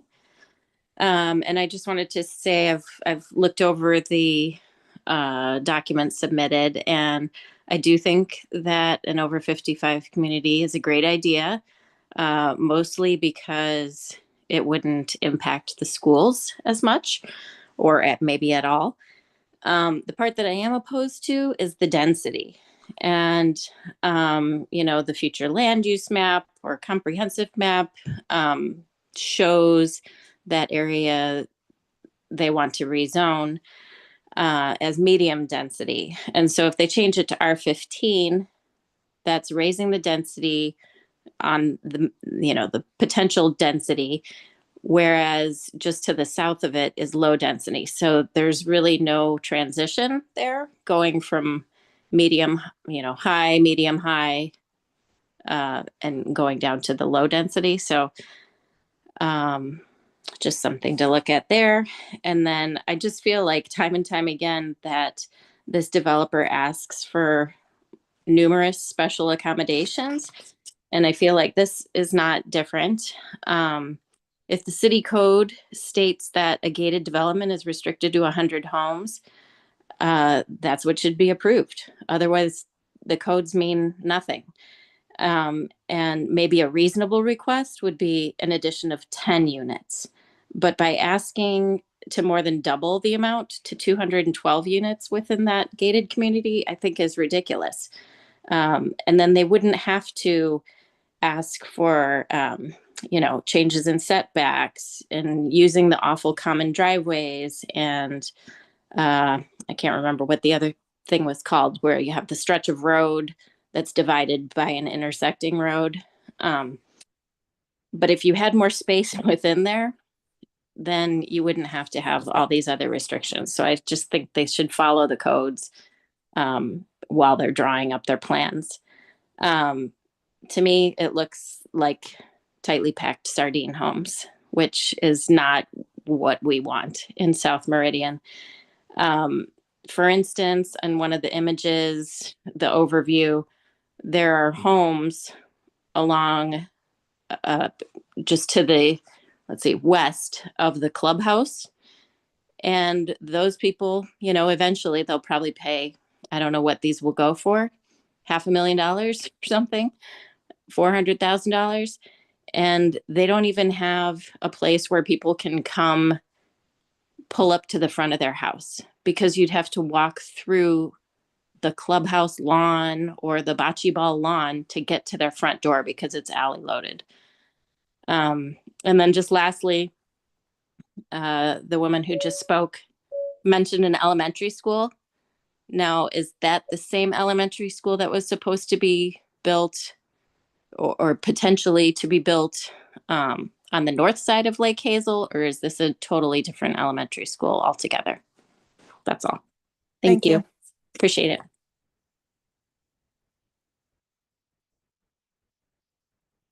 Madam Clerk? Thank you, Madam Chair. I don't believe anybody else is online unless someone in chambers would like to speak. Okay, would the applicant like to come forward?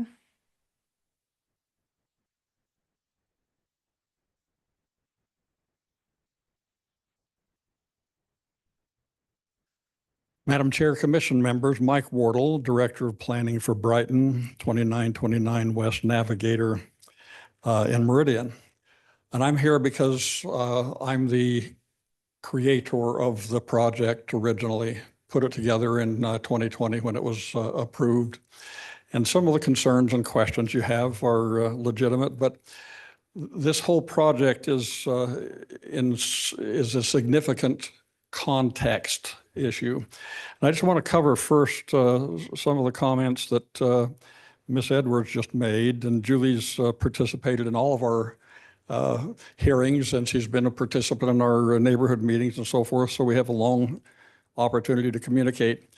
When we talk about 212, it's not much more than the 192 which were first approved in our Paramount project. Certainly, it's a few more than we have in Bainbridge at 165. It's definitely more than 124 in our Century Farm project. Not all of these units face the streets, as Ms. Edwards also noted. However, all of the units that have, I'll call them MU access or open space access, every project that we've done, including our Bainbridge specifically, if you'd go back to Bainbridge for just a moment, we have the same situation there in the center of that project. There's a clubhouse is right there in the front with units that face toward it. And those units went very, very well. All of the streets actually have on-street parking. It's only on one side. You have garages and so forth at the back, but we have a lot of parking in these projects. And there is on-street parking provided specifically around the community center that's also accessible for the folks that live in adjacent areas to that. So back to some of your comments, Mr. Smith, about the original context. It's Amanda noted that we have done some significant facility improvements out there. We have the amphitheater, which is part of what we call the SoMe communities or South Meridian. And when it was approved by the city council in 2020, it was noted that that corner area would be a community center, basically a town center. We already have, and it's not shown on here, but we have a Gem Prep charter school that was opened within a year of the time we started the project. So a lot of elements that are not just commercial, but they're part of a community fabric. So we don't believe that the 212 is extraordinary. We have included then a third access where the 2 for all of the others has been very, very adequate. The other thing that I would note that about 60% of our demographic are single occupancy. We have a lot of single individuals, retired, widowed, widowered, that live in our gated communities, and they like the security that Amanda has talked about. So this is not just something that we've tossed into the mix. We're giving a lot more diversity and opportunity for people to live in a different type of lifestyle within that South Meridian SoMe Center. And as also noted by Amanda, the commercial that's just immediately to the north on the southeast corner or southwest corner, excuse me, of Lake Hazel and Locust Grove will be accessible to these folks. Yes, there will be a gate there, but they will have access to, as Sonia noted, the collectors that have to be constructed in that next or future phase. So this is not just isolated or separated or totally distinct. It's part of a broader community. And if you've been out there, you've noted that we have a lot of alley-loaded product, smaller lot components to the northwest of that Lake Hazel Locust Grove intersection. We believe that the request is compliant with not only the comprehensive plan, but also the original concept of the project.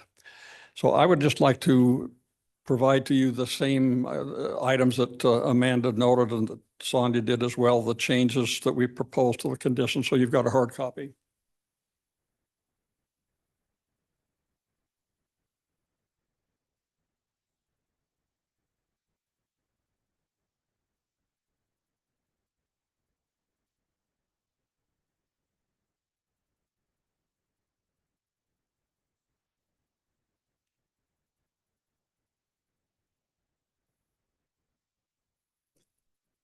To restate what Amanda said, that we concur with staff's recommendation for approval with just these modifications. And the one, of course, is that we can't control what Meridian chooses to do, but we certainly can provide in the future development application the necessary and required access points to their property if and when they decide to do something different.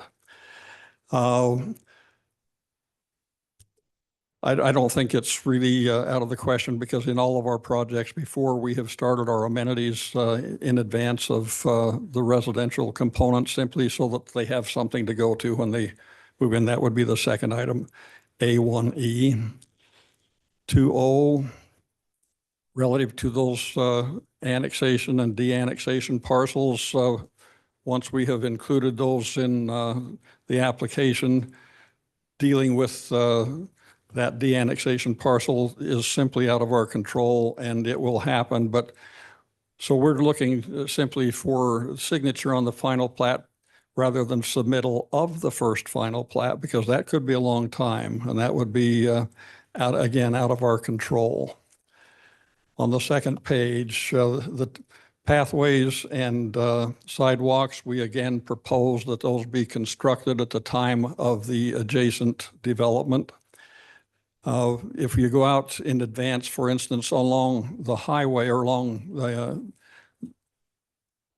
the collector on the south,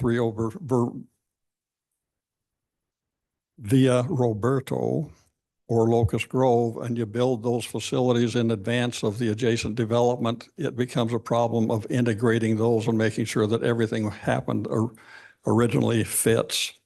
So these are not major items, but we do request your approval of them. I would answer your questions as well.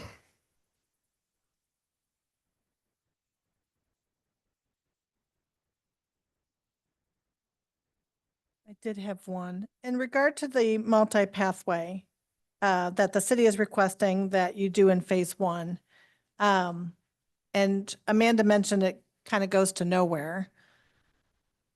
Your development needs to somebody needs to connect to it eventually, even if you're the first one to do it.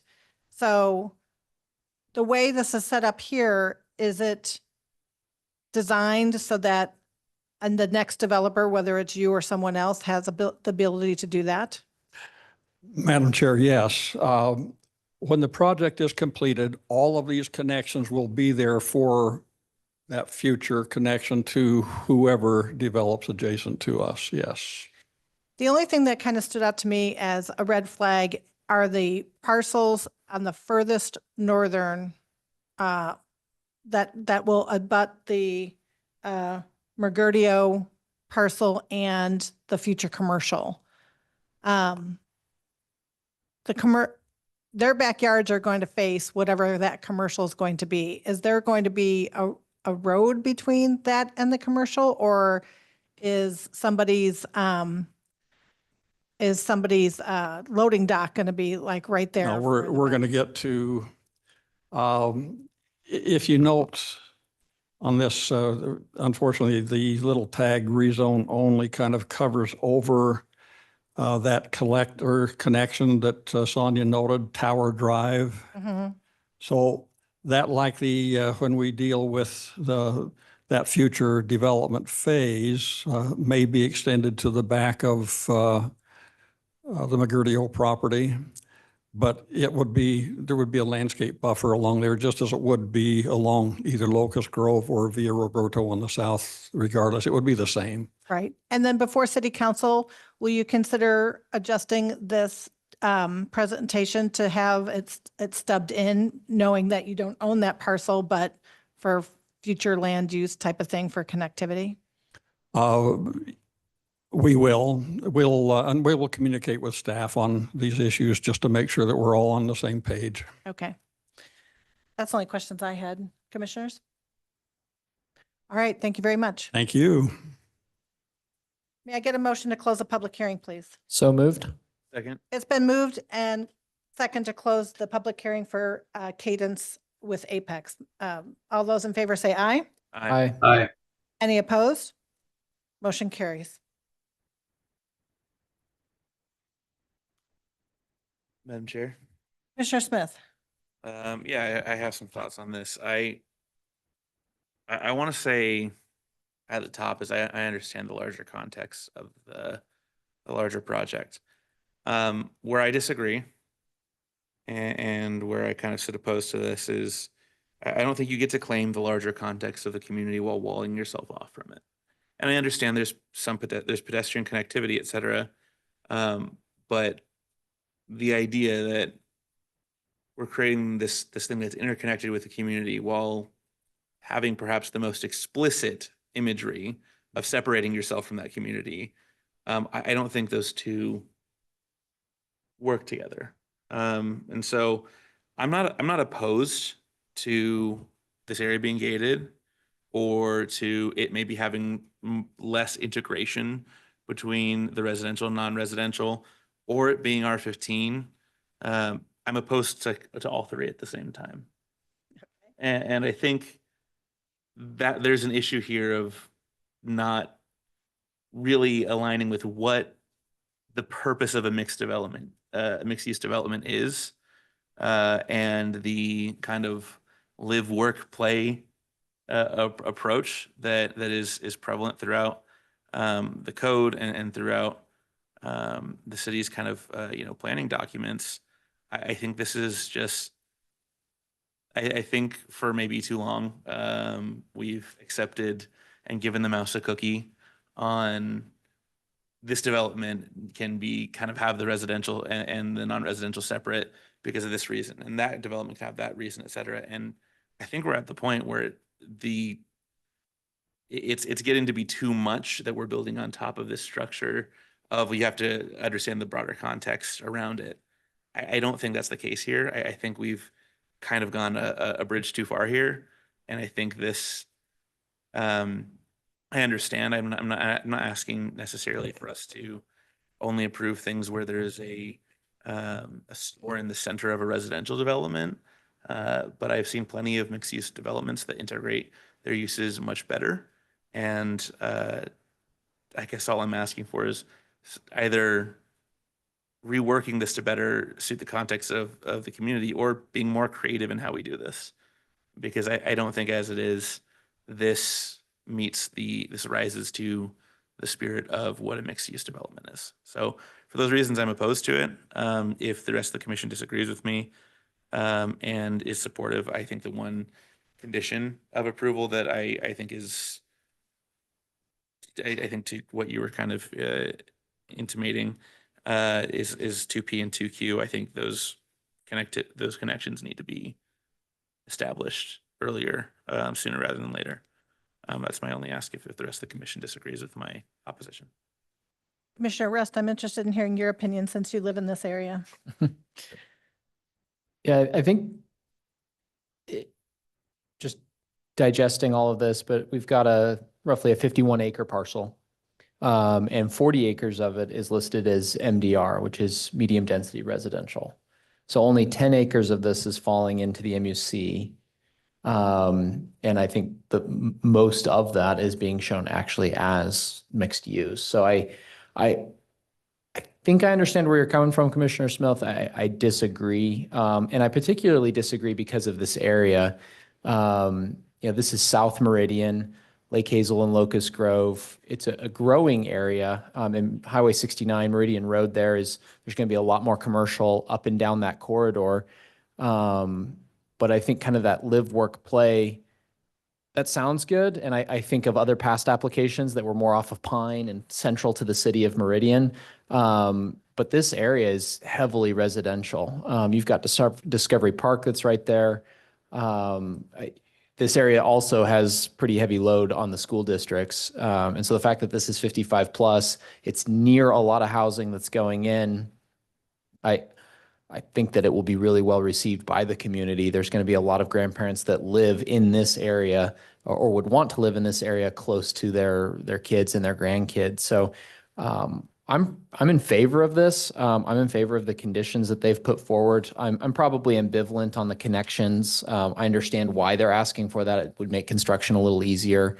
But I also think that you can anticipate your elevations and just grade it out as you go and do the entire thing at once. So I'd probably ask for it too if I were putting this project together, but I don't know that we have to go one way or another. I do resonate with the first three on the first page of the handout that they gave us. I think those are all fair requests. So in general, I think this is a well-designed project. I am in favor of it. Okay. Madam Chair? Commissioner Sandoval? Yeah, I just don't think that this aligns with mixed use. I'm in a line with you here, Jared, and the transitions just aren't there between the commercial. So lack of integration, transitions, those are a huge issue. I don't think I can be in favor of this as presented. Okay, thank you. Usually live, work, and play is an important component of connectivity in the city of Meridian, but if this is 55 and over, it's more of like live and play and less work, right? The connectivity to the commercial, maybe I'm not seeing it, but it really doesn't bother me. At the people who live there want a home to live in with not much to take care of. They want access to stores that are convenient, services that are convenient, which this does. I do like the connectivity that Meridian offers. So, gated communities aren't my favorite because now we're all turning around and we can't kind of work our way through different places to be able to get to point A and to point B. I do agree with the applicant that the items that without their control, Ada County, the McGurdio property, they shouldn't be responsible for their timeline. I do agree that the amenities should be built, but I also believe that the pathways should be built as well. I live in the Highway 16 impact area. I have a sidewalk in front of my house that goes nowhere right now, and we see anywhere between 5 and 10 people just walking that strip every day because it's there. So I probably would not hold this. I would not hold this up to City Council based on what we have. Based on our last application, I never do like your common driveways. It feels like you're kind of really pushing people in where there should be a little bit more space. And based on the last application for Cherry Blossom, we can see that private driveways now cause a lot of problems because they're just not there. But again, I'm not going to hold this up to city council because of that, because if somebody doesn't like it, they don't have to buy it, right? So that's kind of how that goes. So, Commissioner, Sonia, yes, Excuse me, when you're done talking. I am done. Yeah. I just wanted to make a note real quick. The reason for some of staff's recommendations on requiring the subdivision of the property, A1C, A1E, 2O, is because the property isn't a legal parcel for development purposes. That A1C is a requirement out of the existing development agreement. With the Meridian property. If they can establish that the Meridian property is an original parcel of record, then that would be fine. They don't have to include it, but that's the reason for it, and it is an existing DA provision right now. So I just Okay. wanted you to be aware of that. If you do choose to change those provisions, just wanted to explain the reasoning for those. Gotcha. And A1E and 2.0? Yes. So let me explain further. The preliminary plat boundary, as it's proposed, excludes the portion of the property that has been transferred already to the Brunos to the west. And that's that de-annexation area. But it hasn't been legally transferred. So Right. technically, the city really shouldn't be acting on a preliminary plat that doesn't include the legal boundary of the property. And it probably really should be held up until that boundary is done. But the problem is it's that chicken, the egg thing. Right. We can't de-annex the property, it's that thing. So anyway, just wanted to explain that. Have we had, as a city, good luck working with Ada County to be able to annex and de-annex in a timely fashion? Well, we're de-annexing, and then they'll assign a zoning district compatible in the county once it's de-annexed, but those property owners have to complete that property boundary adjustment and record that record or survey. I mean, Oh, that's okay. the biggest thing. And that's up to them timing wise to do. Right. So That's a tough one. Okay. Madam Chair. Rust. Give this a stab. After considering all staff, applicant, and public testimony, I move to recommend approval to the City Council of file number H-2024-0061 as presented in the staff report for the hearing date of November 6th with the following modifications: that we would grant the applicant's request to change on point A1C, A1E, and 2O.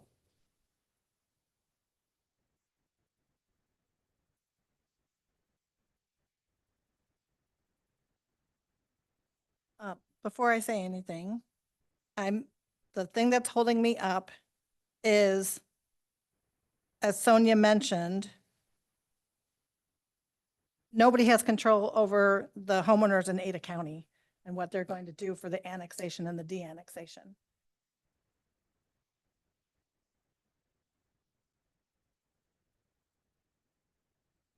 And basically, if they start, then they're building on land that they don't own, vice versa, right? Because it's annexed or not annexed. Madam Is that Chair, correct? I believe that we were just moving it out and allowing them to start construction on phases 1 through 4, which aren't affected by this. And they're asking that they just have to get that issue resolved before they start phase 5, which is the 16 single-family homes that borders that parcel. And I'm willing to grant them that leeway.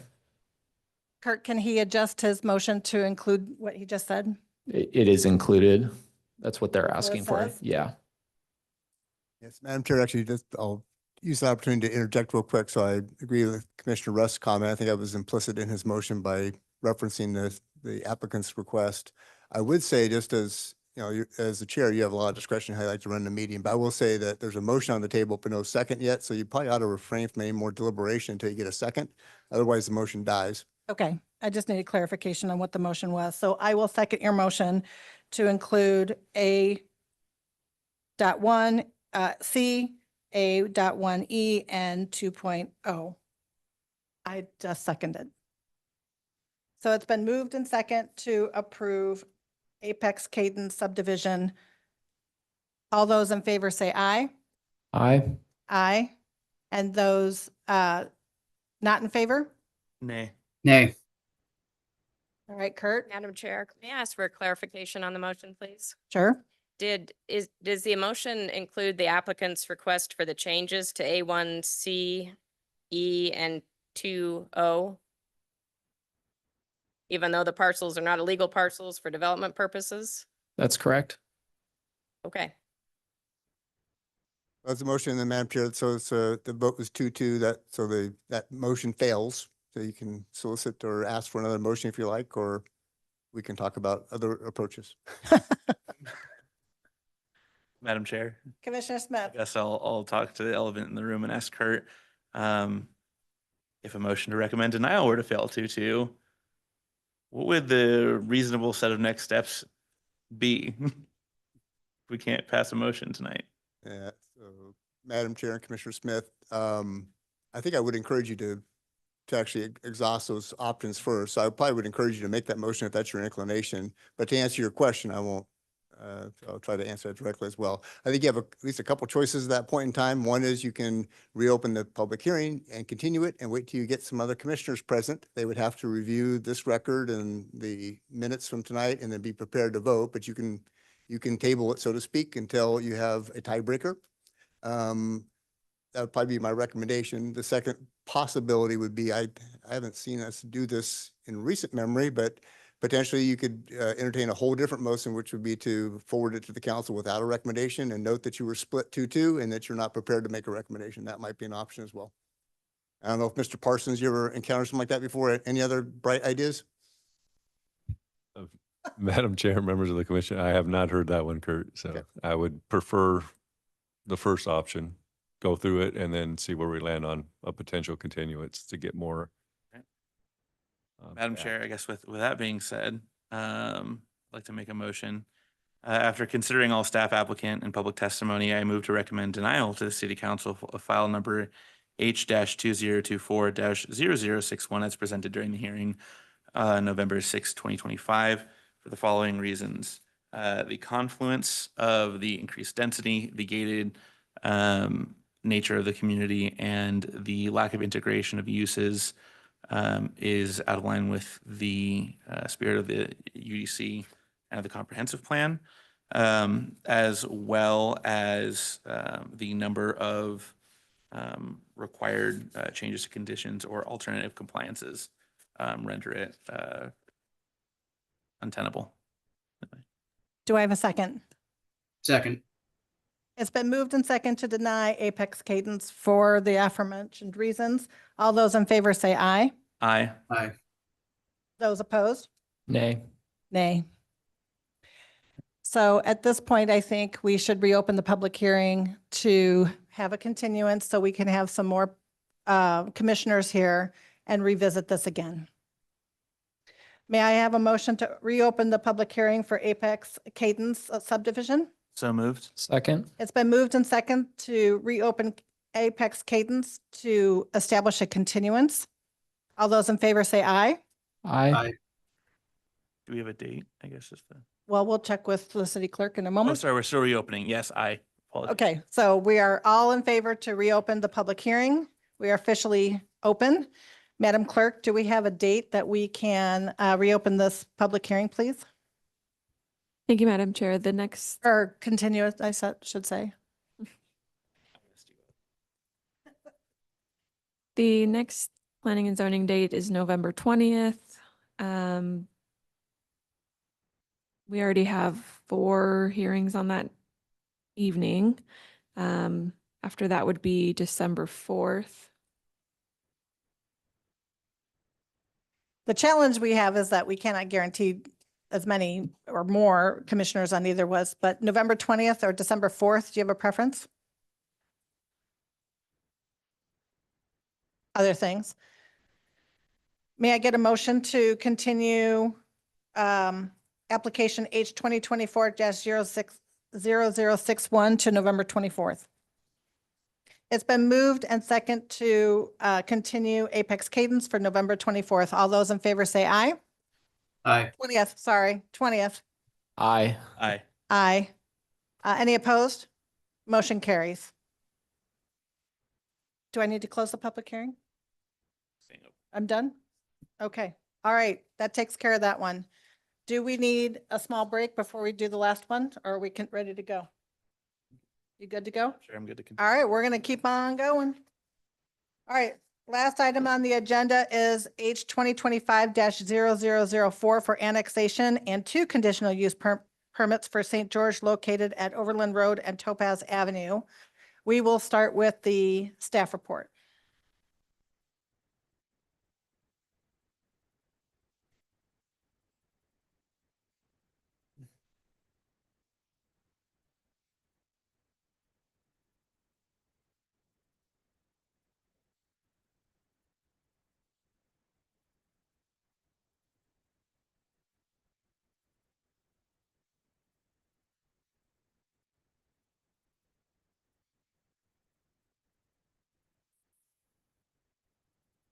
Good evening, Madam Chair, members of the commission. The next item on the agenda is the annexation and conditional use permits for St. George.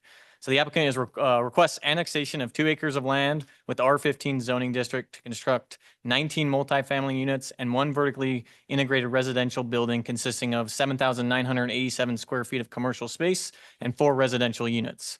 Both uses require a conditional use permit in the proposed R15 zoning district. The site is located at 3850 East Overland Road and 1545 South Topaz Avenue. As shown on the screen, the existing zoning is R1 on both properties, and the flume designation is mixed-use regional. There's the annexation exhibit. So the mixed-use regional designation is intended to encourage a balanced blend of employment opportunities, retail, residential dwellings, and public uses, particularly in near areas near major intersections. This designation supports a diverse and integrated community where residents can work, live, and shop without needing to travel far. An important component of the MUR designation is to avoid predominantly single-use developments. So the site, let's see. It's out of order. There we go. So the site is currently surrounded by R1 residential properties to the north and the west, with an annexed residential property to the east, or that should say to the west, I apologize, and a mixed-use commercial multifamily in the surrounding area. Additionally, commercial space is located at the north end of Silverstone Way, including a Topgolf facility, commercial office, restaurants, and Eagle View Apartments comprising of 396 units. To the south across Overland Road are the Silverstone Apartments consisting of 112 residential units, and the Movado Village Apartments consisting of 60 residential units. The property across the street on South Topaz Avenue was recently approved as a multi-tenant building with a restaurant located within that building in the CG zoning district. So the concept plan, go with this one. The concept plan depicts 19 multifamily residential units, 4 vertically integrated residential units, and 7,987 square feet of commercial space across 2 acres of land. So the vertically integrated building is proposed fronting on Overland Road. The applicant states that the development is providing a mix of housing types, promoting connectivity and encouraging walkability and efficiency through the vertically integrated uses. In addition, the applicant has provided 8,330 square feet of open space and amenities in the form of a barbecue grill, pet waste station, and bike repair station. So staff has concerns regarding the location and the functionality of the proposed open space. The proximity of 5 Mile Creek and the northernmost drive aisle creates potential conflicts that could limit residents' ability to effectively use this area. The specific use standards for multifamily development emphasizes that open space should be integrated as a central design element rather than designated only after the other components have been planned. Based on the current layout, staff finds that the proposed open space does not meet this intent. Additionally, the site plan indicates a proposed pedestrian bridge crossing 5 Mile Creek. If this feature is not permitted by Napa Meridian Irrigation District, the usability and connectivity of the open space would be further reduced. Furthermore, the nearest park, Gordon Harris Park, is located just over a mile away and will require residents to cross a major arterial road to access it south of Overland. So the Public Works Department has also raised concerns about the site being able to move forward with the next steps in the process, as there are several issues with landscaping, separation, and easement issues. When easements encumber a large portion of the site, it affects the type of landscaping that can be planted, which impacts the quality of life for residents and meeting UDC requirements. The applicant has provided parking that meets the minimum standards for the UDC, but any overflow parking will likely be pushed onto Topaz Avenue. A one full access is proposed on the south portion of the site via South Topaz Avenue. Additionally, a one-way access is proposed on the north portion of the site for the multifamily residents to use. According to ACHD staff report, the applicant would construct Topaz as a half collector roadway with a 5-foot sidewalk and 8-foot parkway. In addition, ACHD is asking the applicant to dedicate a total of 62 feet from the center line of Overland Road on their frontage.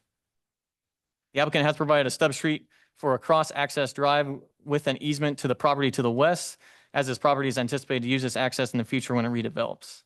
Staff is recommending denial of this application due to the applicant not complying with the following: non-compliant landscape buffers along street frontages along Overland. Open space does not meet the specific use standards for multifamily developments. Concerns with the functionality of the open space and whether the proposed pedestrian bridge will be allowed by the irrigation district. Requesting alternative compliance to accommodate drive aisles. Not meeting the private usable open space requirement. Not complying with the separation requirements for infiltration trenches and curbing. In addition, the comprehensive plan elements such as holistic design and functional integration are not fully incorporated throughout the site. I would like to note that after receiving the staff report, the applicant did reach out this week saying that they do have revised plans meeting the private usable open space on the balconies of the 80 square feet. When the plans that I saw before I wrote my staff report were 68 square feet, but they did revise that, so I just want to put that on the record. Thank you. So no written testimony has been received on this application, and I'll stand for any questions at this time. Would the applicant like to come forward?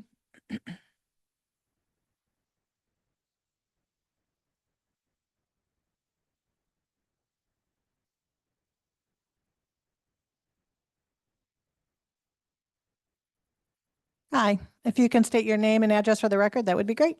Thank you, Madam Chair, members of the commission. Sean Wardle, 2239 East Griner Street, here on behalf of the applicant, Jason and Jackie St. George, who both grew up in Idaho. In fact, Jason and I went to elementary school right across Meridian Road here. So they are Idaho real estate investors, and they currently reside in Donnelly, but they are actually going to be residing in one of these vertically integrated units above the commercial. And I mention that for two reasons. One of those is the new code doesn't require owners to actually occupy that, but they are going to take advantage of it. And secondly, we're not proposing an on-site management area, but the owners will be there. So appreciate staff's review of the application. We've got 2 acres on the corner of Overland and Topaz. We've got a couple of site constraints that have been pretty significant. The first of which is 5 Mile Creek, which affects not only our property, but a lot of the property in that area. And then the second is we're not allowed access to Overland, which we currently have on one of the properties, but ACHD is not allowing that access based on their criteria. So our comprehensive plan designation is mixed use community. We feel that we're meeting that goal by integrating neighborhood with housing, employment, and services, that we've got an efficient infill utilizing existing infrastructure, and that we're also diversifying housing and business opportunities within this area. So our application is seeking zoning of R15 and then a conditional use permit of 8,000 square foot of commercial building with 4 integrated units there. We're also seeking a conditional use permit for 19 multifamily residential units. In the commercial area, we're anticipating a lot of private services, professional office, consumer services, physical therapists, insurance, wealth management. We feel that would be a good mix, as well as neighboring properties that we have in the area. My site plan, oh, there we go. Try the arrows. There you go. Sorry, I'm getting technical difficulty here.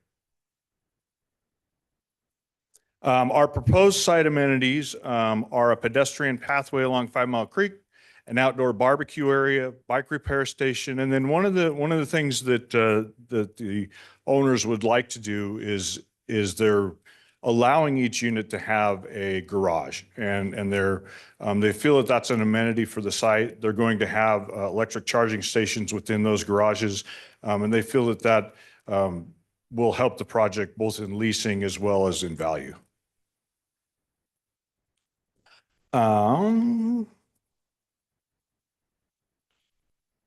On the screen here, we've got our buildings proposed, Building A, and I appreciate Nick mentioned we are going to comply with the private living space requirements there.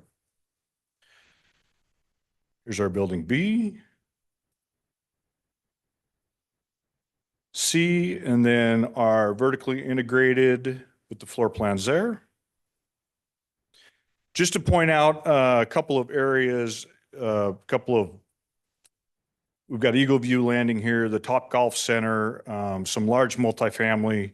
Well, we feel that our impact here on the neighborhood is certainly much less dense than some of our neighbors to the north and even our neighbors here to the south. But we feel it offers an additional option for housing, and as well as an additional option for people to be able to live and work. And then along the Overland frontage, we're familiar with Silverstone. We've got some new multifamily stations there and some professional medical office. In addition to that, we've had our engineering team take a look at what could happen with integration. I know that as part of another application, the restaurant to the east of us, the question for the commission was, what does an overall site plan look like? What could happen in here? And even though we don't control these parcels, we put together our project, and we're, as noted, providing access to the west for this property. They won't be allowed access to Overland either, and so we'll have that connectivity through here. We wanted to keep that up towards the commercial area so that any traffic that flowed through was not impacting our multifamily development there. Before you go on, what am I looking at here? Yours is to the right? Yes, so we are Topaz to the very west, Overland to the south, and so you'll see our development notated here. And then again, this is a schematic for. This is them? Sorry. Okay. We are right here. Right. So that's your commercial. In your Yes. commercial of 8,000 commercial, you're saying it's going to be subdivided into smaller businesses, not one big thing. We don't control the properties to the west here. No, I'm talking about yours. Oh, yes, yes. So the 8,000 square foot, we are anticipating 1,500 square foot bays. We think that Farmers Insurance, Edward Jones agents, people like that, physical therapists, those are the types of services that we will be marketing to. Gotcha. Yeah. Okay.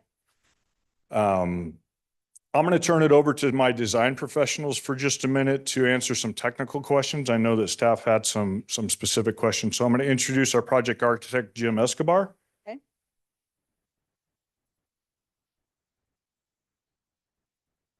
Madam Chair, Commissioners.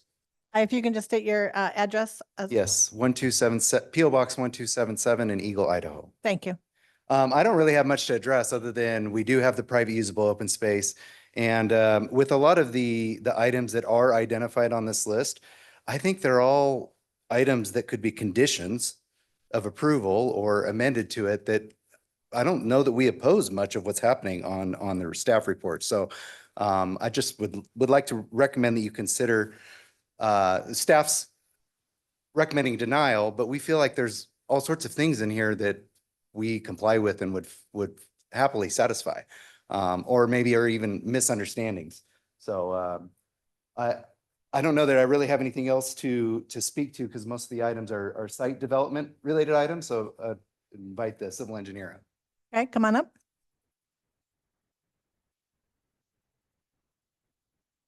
You can state your name and address for the record. That'd be great. Jesse Christensen, 5700 East Franklin Avenue, Nampa. Working as the site engineer. Thank you, Madam Chair and Commissioners, for having us out here today.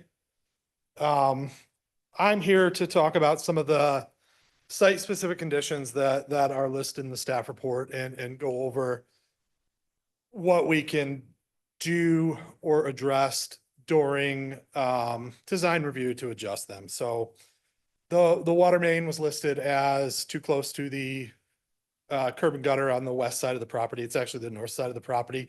And it is, it's about 2.5 feet from the curb. It can be moved. There's plenty of room in the street to move it.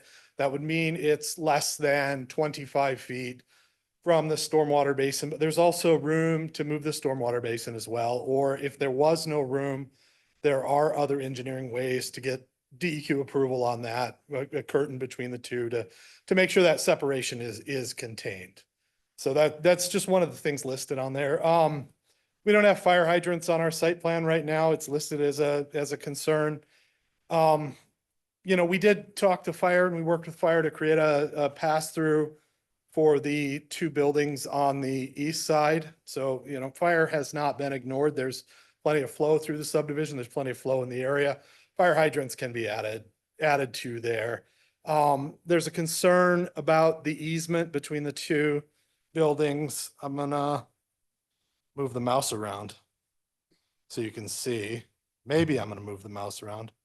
So we have listed a sewer line through that area there in the center, which will mean that you can't landscape it. There's an easement through there. But realistically, the final sewer design coming out of the buildings is not complete. So the sewer main can change. We can make that connection to the south, therefore just negating that access point and needing that easement through there for sewer, so that can come back as landscape.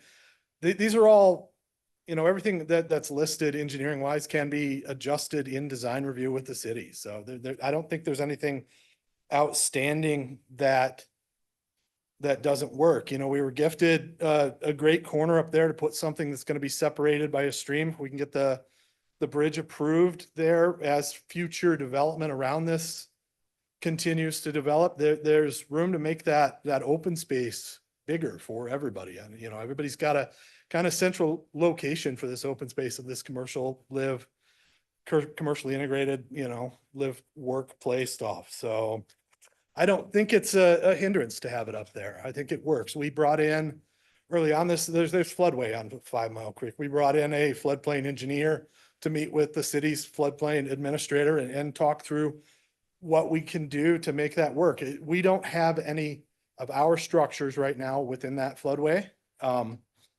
But the open space area kind of is covered there. We're working to remodel lots of portions of this through some other development too, to try to get this floodway under control. Because right now, some of it's a little old. I can't really talk too much about floodway. I'm not a floodway engineer, but we're working on that as well. So we're not ignoring the challenges of the site. We're trying to work with what we have here. There's a reduced setback listed for water-wise planting on the front along Overland. And really the problem, and I think the landscape architect has addressed it. He can make the change. He had 6% too much of the water-wise grass in there. We need it 50%. He had it about 56%. So we can reduce that and make that work. So I don't think a lot of these concerns are things that, once we have approval, can be worked through during design review. It's not, they're easy fixes to make, and they're not huge challenges as I kind of see it written here. So I can stand for questions. I can bring Sean back up to finish his presentation. I do have a couple questions. Yes. Do you have approval from the irrigation company to allow a bridge to go over the canal? We do not have approval from the irrigation company for the bridge yet. It seems premature to do final design on stuff like that when we don't even know if we're going to have an annexation. If we lose this annexation, the bridge doesn't matter anymore. So final design on some of this stuff without annexation and approvals is kind of difficult to get. Okay, and then working with ACHD with the storm water basin? Or are they amiable? Have you talked to them at all about moving things around? Our stormwater basin's all on site, so all of our stormwater is. Oh, it's your is stormwater our basin, it's not stormwater. Yeah, we ACHD's? don't have any ACHD stormwater to take care of. Everything's already got its inlets and basins. Okay. I guess my biggest question Oh. to you is, all of these things, why weren't these addressed during planning with the city planners? Some of these comments, we did address a lot of comments with the city planners and we went back and forth and we had several meetings with the planners. These last few items that are noted here were noted as just notations on their notes, on their responses to us. They weren't responded as, we need to fix this right now. The fire hydrants were listed as just not on here. There were water meters that were listed as the water meter location. They're just listed as comments for now. They weren't listed as fix this before we go to the hearing. Oh, okay. Yeah. You'd like to finish up on your comments?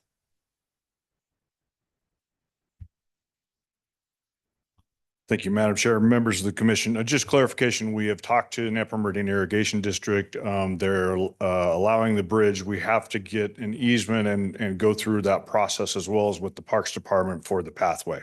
And so that is in the works. Just to address a couple final issues, and Jesse talked a little bit about, we're gonna meet the water conservation section of the landscape, talk to the landscape architect, he can make those changes. And then just the last real issue is our alternative compliance of 5 foot versus 2 foot on the western edge. And frankly, that was when in talking with staff, it was a sort of a standard procedure that we would ask for approval on this particular site plan, and then they would approve that at a staff level review of the alternative compliance. And so with that, I would stand for any questions. Commissioners, do we have any questions? Madam Chair. Commissioner Smith? I think one thing that we didn't really talk about that I think is maybe the biggest issue is just the open space integration function, et cetera. Can you speak to that at all? It seems like that's a concern that staff rose or raised about the lack of central open space or integrated use open space, rather than being kind of just set on the border and not appearing to be contemplated as part of the design, but an afterthought.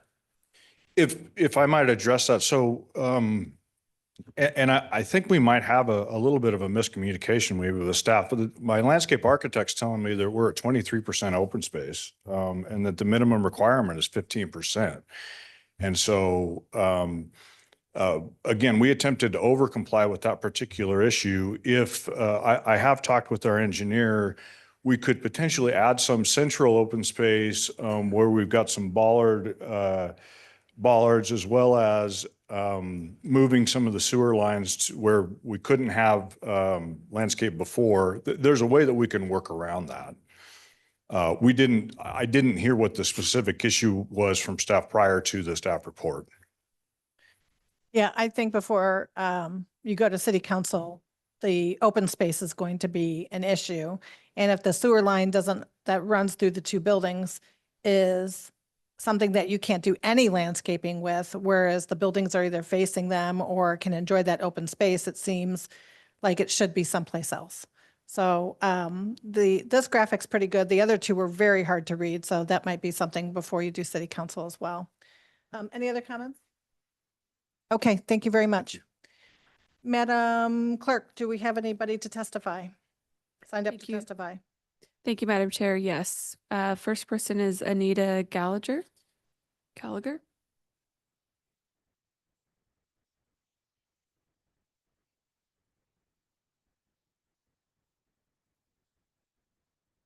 Hi, thanks for coming. If you can state your name and address for the record, that would be great. Anita Gallagher, 3825 Onyx Street, Meridian, Idaho. Okay. I do not agree with what they have here proposed at all. I live about a half an acre away. Number one, the parking, their overflow is going to go onto Topaz. there's already kids living in the neighborhood, that the people are going to be driving around. It's a U-shaped neighborhood. They're going to be driving around our neighborhood to get out probably over on Jade instead of Topaz. The kids right now have to walk around because there's a handicapped kid. So that just means more kids are going to be walking. There's no sidewalks. We're county, so very, very dangerous. I think it's too many units. Shouldn't be, I don't think it should be 2 stories. I like to go out in my backyard, look up at the stars. The lighting that they're going to have is going to ruin my view. When they had the neighborhood meeting, the owner stated they are only going to be renting to business people to live there. Nobody, they don't think they'll have kids and all that type of stuff. So they're saying they're going to be very picky on who they rent to, which they can't be. That's illegal. That's pretty much most of my. Thank you very much. Madam Clerk? Thank you, Madam Chair. The next person is Robert Taylor.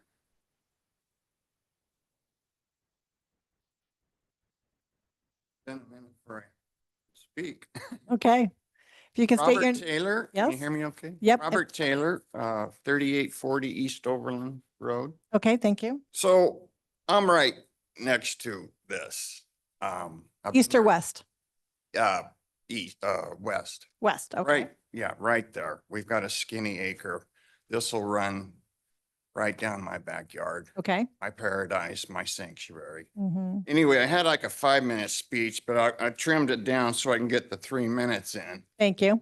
But it's already a hassle getting in and out of my property, especially during peak driving hours. I encourage all of you to come see for yourself Monday through Friday, 4 to 6. You'll experience 2 lanes of bottleneck cars on Overland right in front of this proposed development. I can't imagine the frustration folks will have trying to enter and exit off of Topaz because they won't be able to enter and exit off Overland, obviously. If this development is approved, so the center turn lane, which also feeds cars to all the businesses at Silverstone, will soon turn into just a mess. If you step back and we're only to consider the current road system with just a center turn lane and no traffic light at Topaz, this proposed development fails on all accounts. With a new restaurant coming on the other corner across the street from this development, coupled with all the new and future development near Top Golf, this small stretch of Overland Road from beyond Topaz to Eagle Road is going to be a nightmare and is only going to get worse and more dangerous. Back in 2007, all of the property owners on the frontage of Overland were part of a proposed multi-million-dollar development, a package deal of around 23 properties in the valley. Because of the banking crisis, this deal fell through.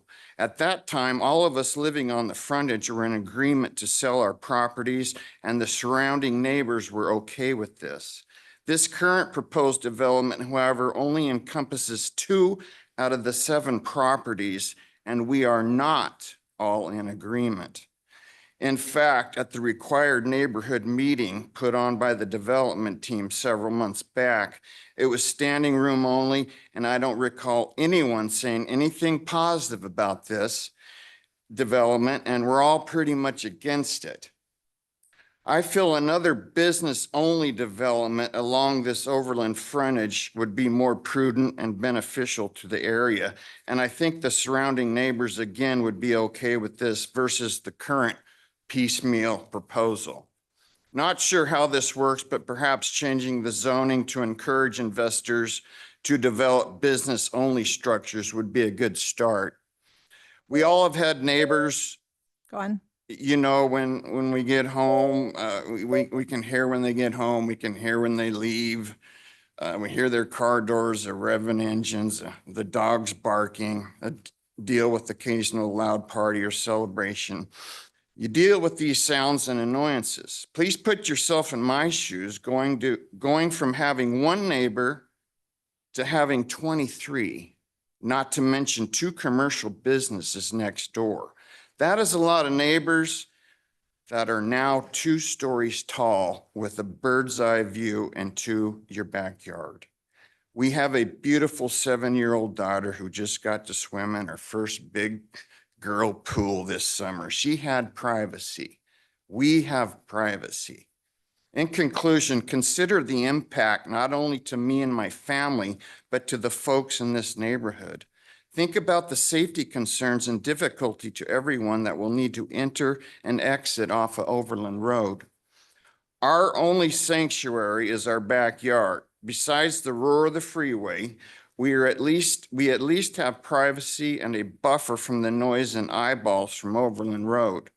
If approved, the privacy and peace me and my family have will be gone. Don't take that away from us. Please vote no on this proposal. Thank you.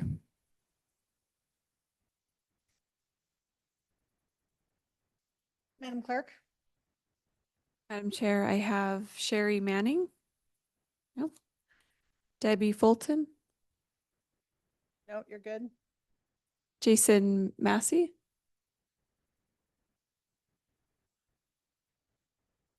You're good? and Lynette. I don't know how to pronounce that. I apologize. Okay. You can tell us when you get up here.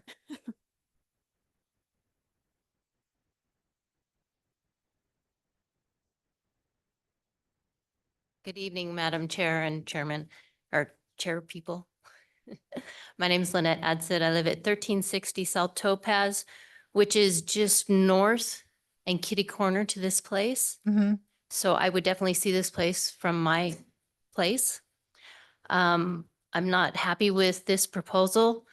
I understand we live in an area that's going to be developed. We all understand that as homeowners, all our neighbors, you know, we're disheartened by it because we have a little wonderful rural community back here. I have a show horse. I ride my horse on my property. Trying to get my horse trailer in and out on Topaz to Overland is a nightmare right now. If they add traffic going through there, especially if they park there, trying to get my big horse trailer through there is going to be a nightmare. I also reached out to ACHD. Sorry, I'm a little nervous. It's okay. And in January, and I asked them to address this traffic problem because I almost got in a wreck getting out onto Overland, turning east. You just can't because cars are going into Silverstone. So I asked them what can be done. And he said, let me get to it here. He said, because I asked him about the traffic from Topaz to Eagle Road. And he said, on this 2,000-foot segment of Overland Road, 67 crashes were reported east of Overland Road intersection to Topaz Avenue intersection in a 5-year span, which unfortunately is greater frequency that monthly. Additionally, 25 of those 67 crashes occur during Ada County's typical peak travel period between 4 to 6 p.m. It's proven that the traffic is horrible. Why add more headache to it, more traffic? I figure 46 cars, that's 2 cars per residence. But that doesn't include for the commercial property will be coming out onto Topaz Avenue. There's no room. So I please ask that you consider the people that live in this area, the people that have family in this area, that raise a horse, have a rural life. We enjoy our rural life. And we just ask that you consider that when you look at this monstrosity that's coming into our neighborhood. Did ACHD have any comments as far as if they were going to do anything, or they felt that was within their acceptable usage levels? They said that, and I don't know that they knew it was coming out onto Topaz because they said they hadn't seen it yet. This was back in January.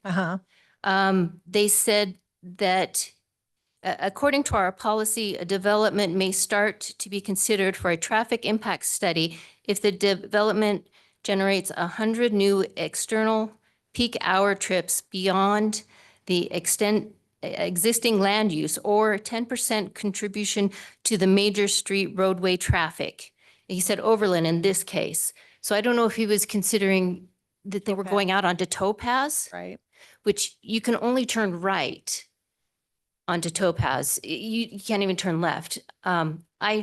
During the winter from November to February, I am hauling my horse out that road 3 nights a week to go ride in an arena. I'm out there from 5 to 6. That's usually the time that I'm heading out to get onto that. And it's a nightmare to get out.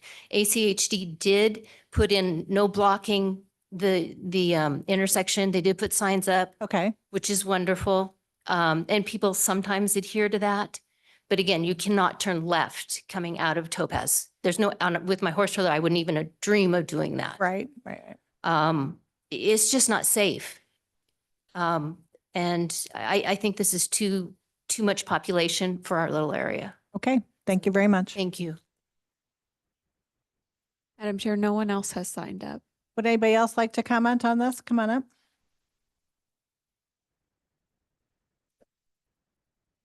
Good evening. My name is Lyman Holyoke. My address is 1275 Jade Avenue. So like the others, I'm up around the corner in the rural side of the U shape. At first glance, I was okay with this. I'm kind of intrigued, like, okay, multifamily.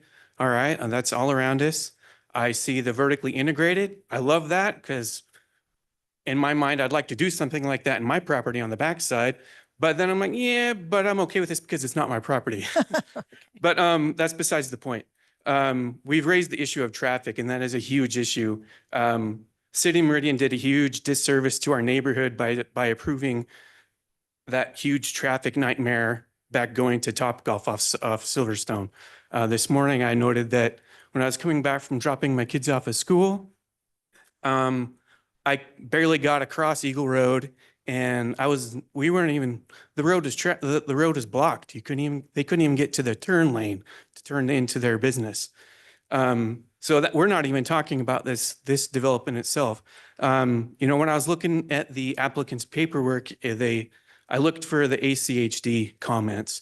They didn't even mention that there is a plan to widen Overland Road to 3 lanes each way with a turn lane.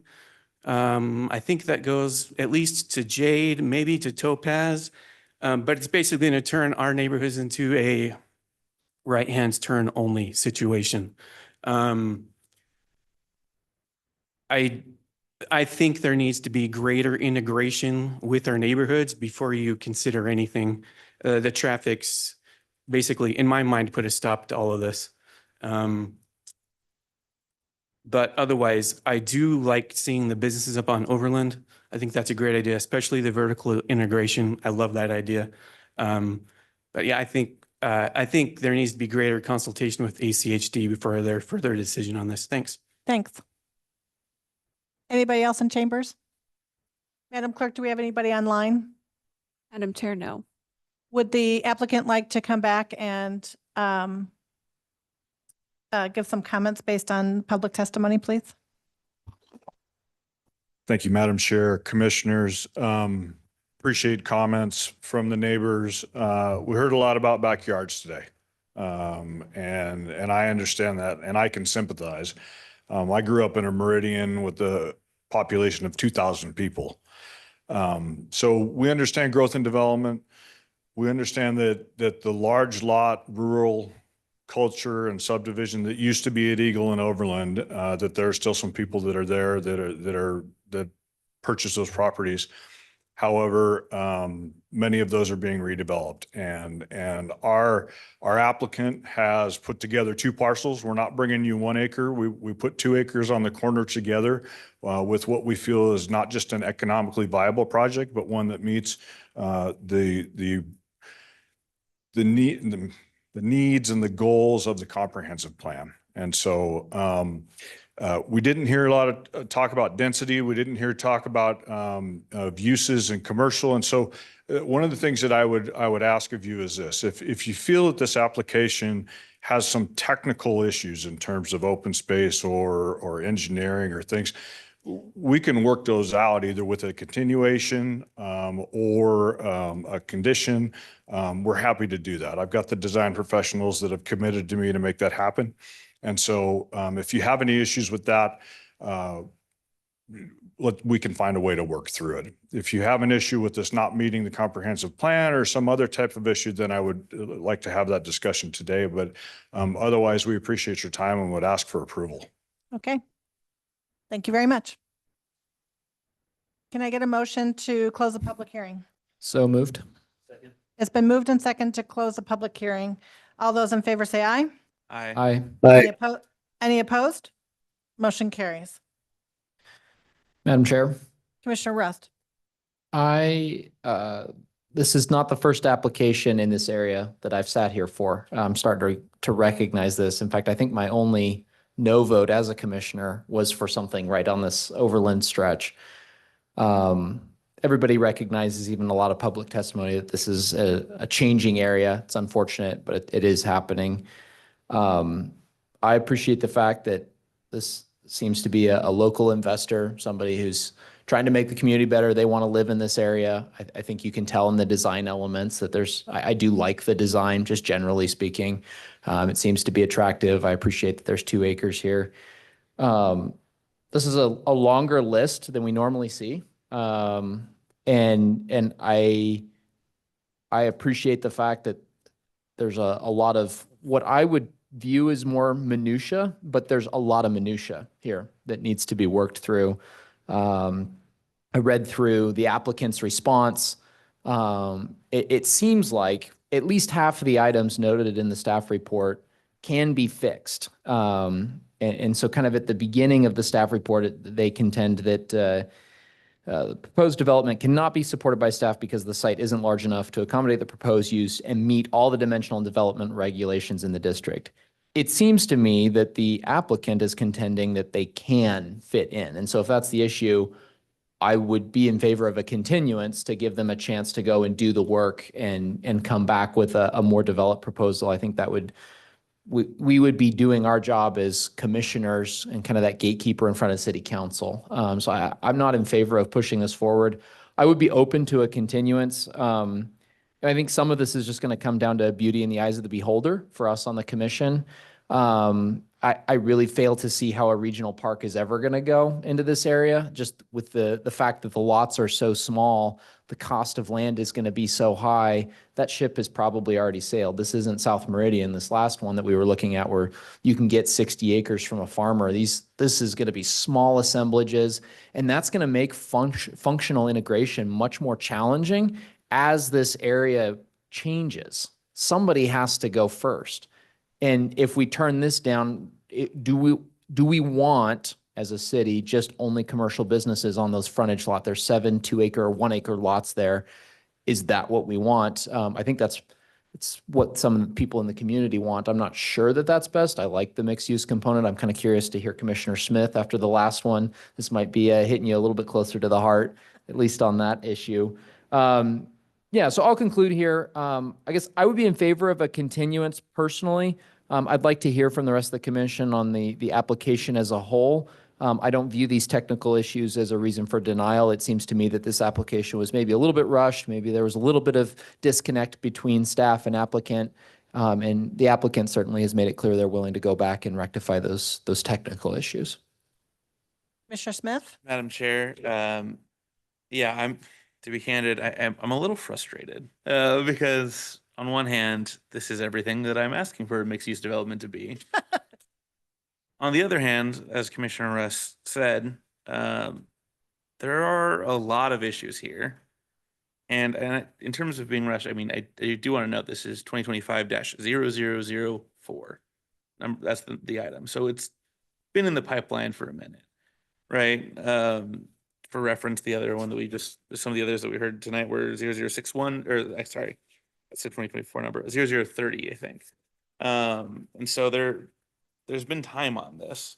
And I think where I'm I'll step back from frustrated because I don't want to be unkind. I'm a little concerned is this almost feels like the commission and or council are being treated as part of the ideation process rather than deliberative bodies. And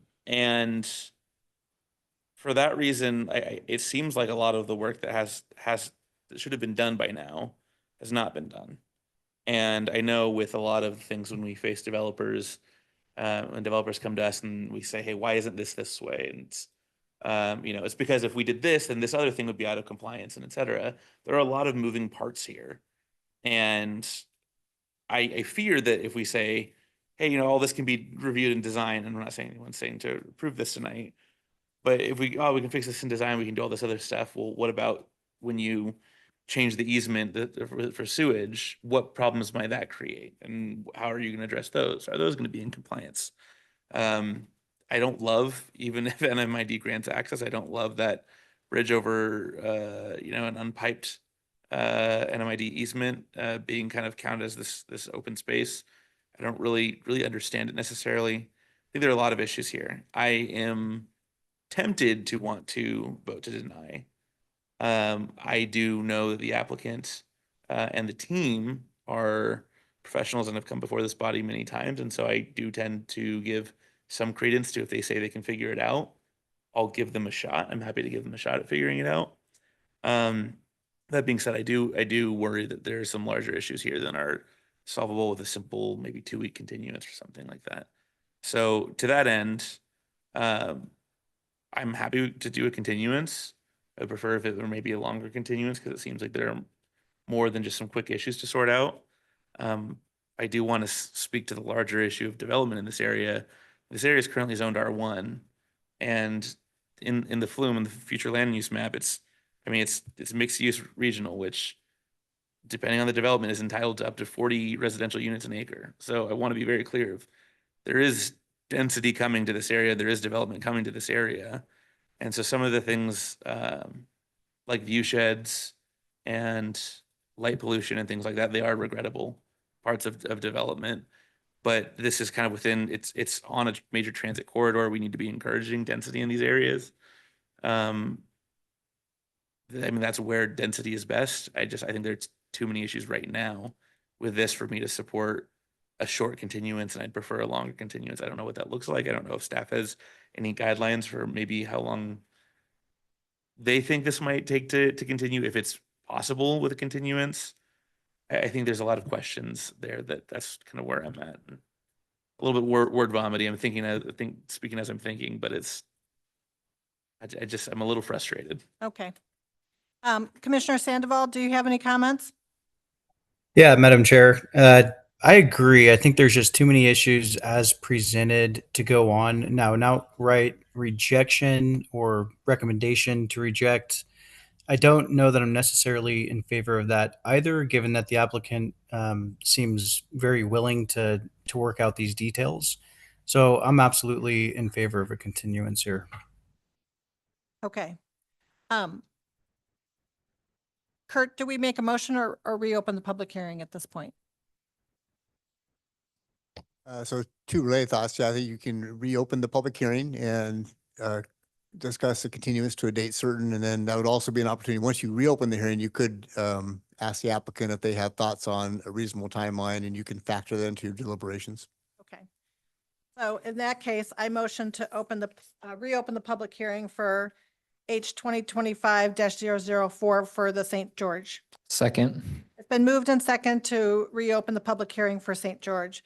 Would the applicant come forward, please? I think we do need to vote. Oh, hold on. You can stand there. It's been moved and second. All those in favor say aye. Aye. Aye. Any opposed? All right, now we're good. Okay, continuance. So you mentioned that you were open to that, and the commission is as well. So what kind of time frame do you think you and your team would like to look at in order to come up with address some of the issues in the staff report? Sure. Thank you, Madam Chair. I guess the question would be how soon can we get into staff to discuss this? We're going to need probably 30 days on the design team. Okay. The challenge is it's November 6th and we've got the holidays coming in. And not to say that we're not going to be here. I do know, I do believe the first of the month of January is a holiday. So there most likely will not be a hearing that day. So do you want to go into January or do you still think you want to be in December? We'd like December. I don't know what your schedule looks like for the commission. So the 2 dates in December are the 4th and the 18th, and we need to check with the clerk to see what the docket looks like currently. Madam Chair, we currently will have 2 scheduled for December 4th, so this hearing would put it at 3. And for December 18th? There's nothing scheduled yet for the 18th. So the choice is yours. The 18th gives you a little bit more wiggle room. The 4th would be 30 days from, give her, just less than 30 days. 4th, please. Madam Chair, if I can interject. I think the 4th is probably not going to be the best, I would say, for staff's perspective. We've gone back and forth on this application over 9 months, 6 revisions, cycles. A lot of this was asked for. I would say the 18th would be at the earliest. I know the workload that my colleagues have and that I have. I have 13 other applications in the queue. Then we keep getting more. I know there's going to be some scheduled on the 4th, additional, some more on the 18th. And quite frankly, I don't know how quickly, if they need 30 days to turn around on the design team, that means I need at least 10 days to probably review it. I need to probably change some things in my staff report, at least write a memo to you guys. I would say at the earliest January 18th, but probably, or December 18th, but I think January 15th would probably be more appropriate. So because of staff's workload, will you consider December 18th? Yes. And if you get to that point where things aren't meshing, then we'll have to extend that out, further, and you can work through that with staff. We'll do that at staff's discretion. Okay. Where am I at? Madam Chair, just to clarify that. December 18th. But to clarify with saying push that out, do you mean continuance prior to the hearing, or you intend on hearing that and then continuing further? Because I know that has different implications for what staff would plan for. I would say at this point, we would have it on the 18th. And if staff and the applicant aren't ready, we can push it out again, correct? Yeah, I just wanted to confirm that was the plan, and we weren't intending on actually guaranteeing hearing on the 18th if staff wasn't Correct. feeling ready. Okay. Correct. Okay. With that in mind, thank you very much. Thank you. We're good. May I get a motion to close the public hearing? So moved. Madam Chair, Actually, we need to leave let's it not open. do for that. units. Oh. We're not doing that? What are we doing? So if you'd entertain a motion to continue, Motion to take the, continue the hearing to December 18th, that'd be my. all right, let's try this recommendation. again. I motioned to continue application 2025-0004 for the St. George for the date of December 18th. Second. It's been moved and second to continue the St. George to December 18th. All those in favor say aye. Aye. Any opposed? Motion carries. Okay, we're good. Then, with that in mind, I will take one more motion. Madam Chair, Commissioner Smith, move to adjourn. Second. it's been moved and second to adjourn. All those in favor say aye. Aye. Aye.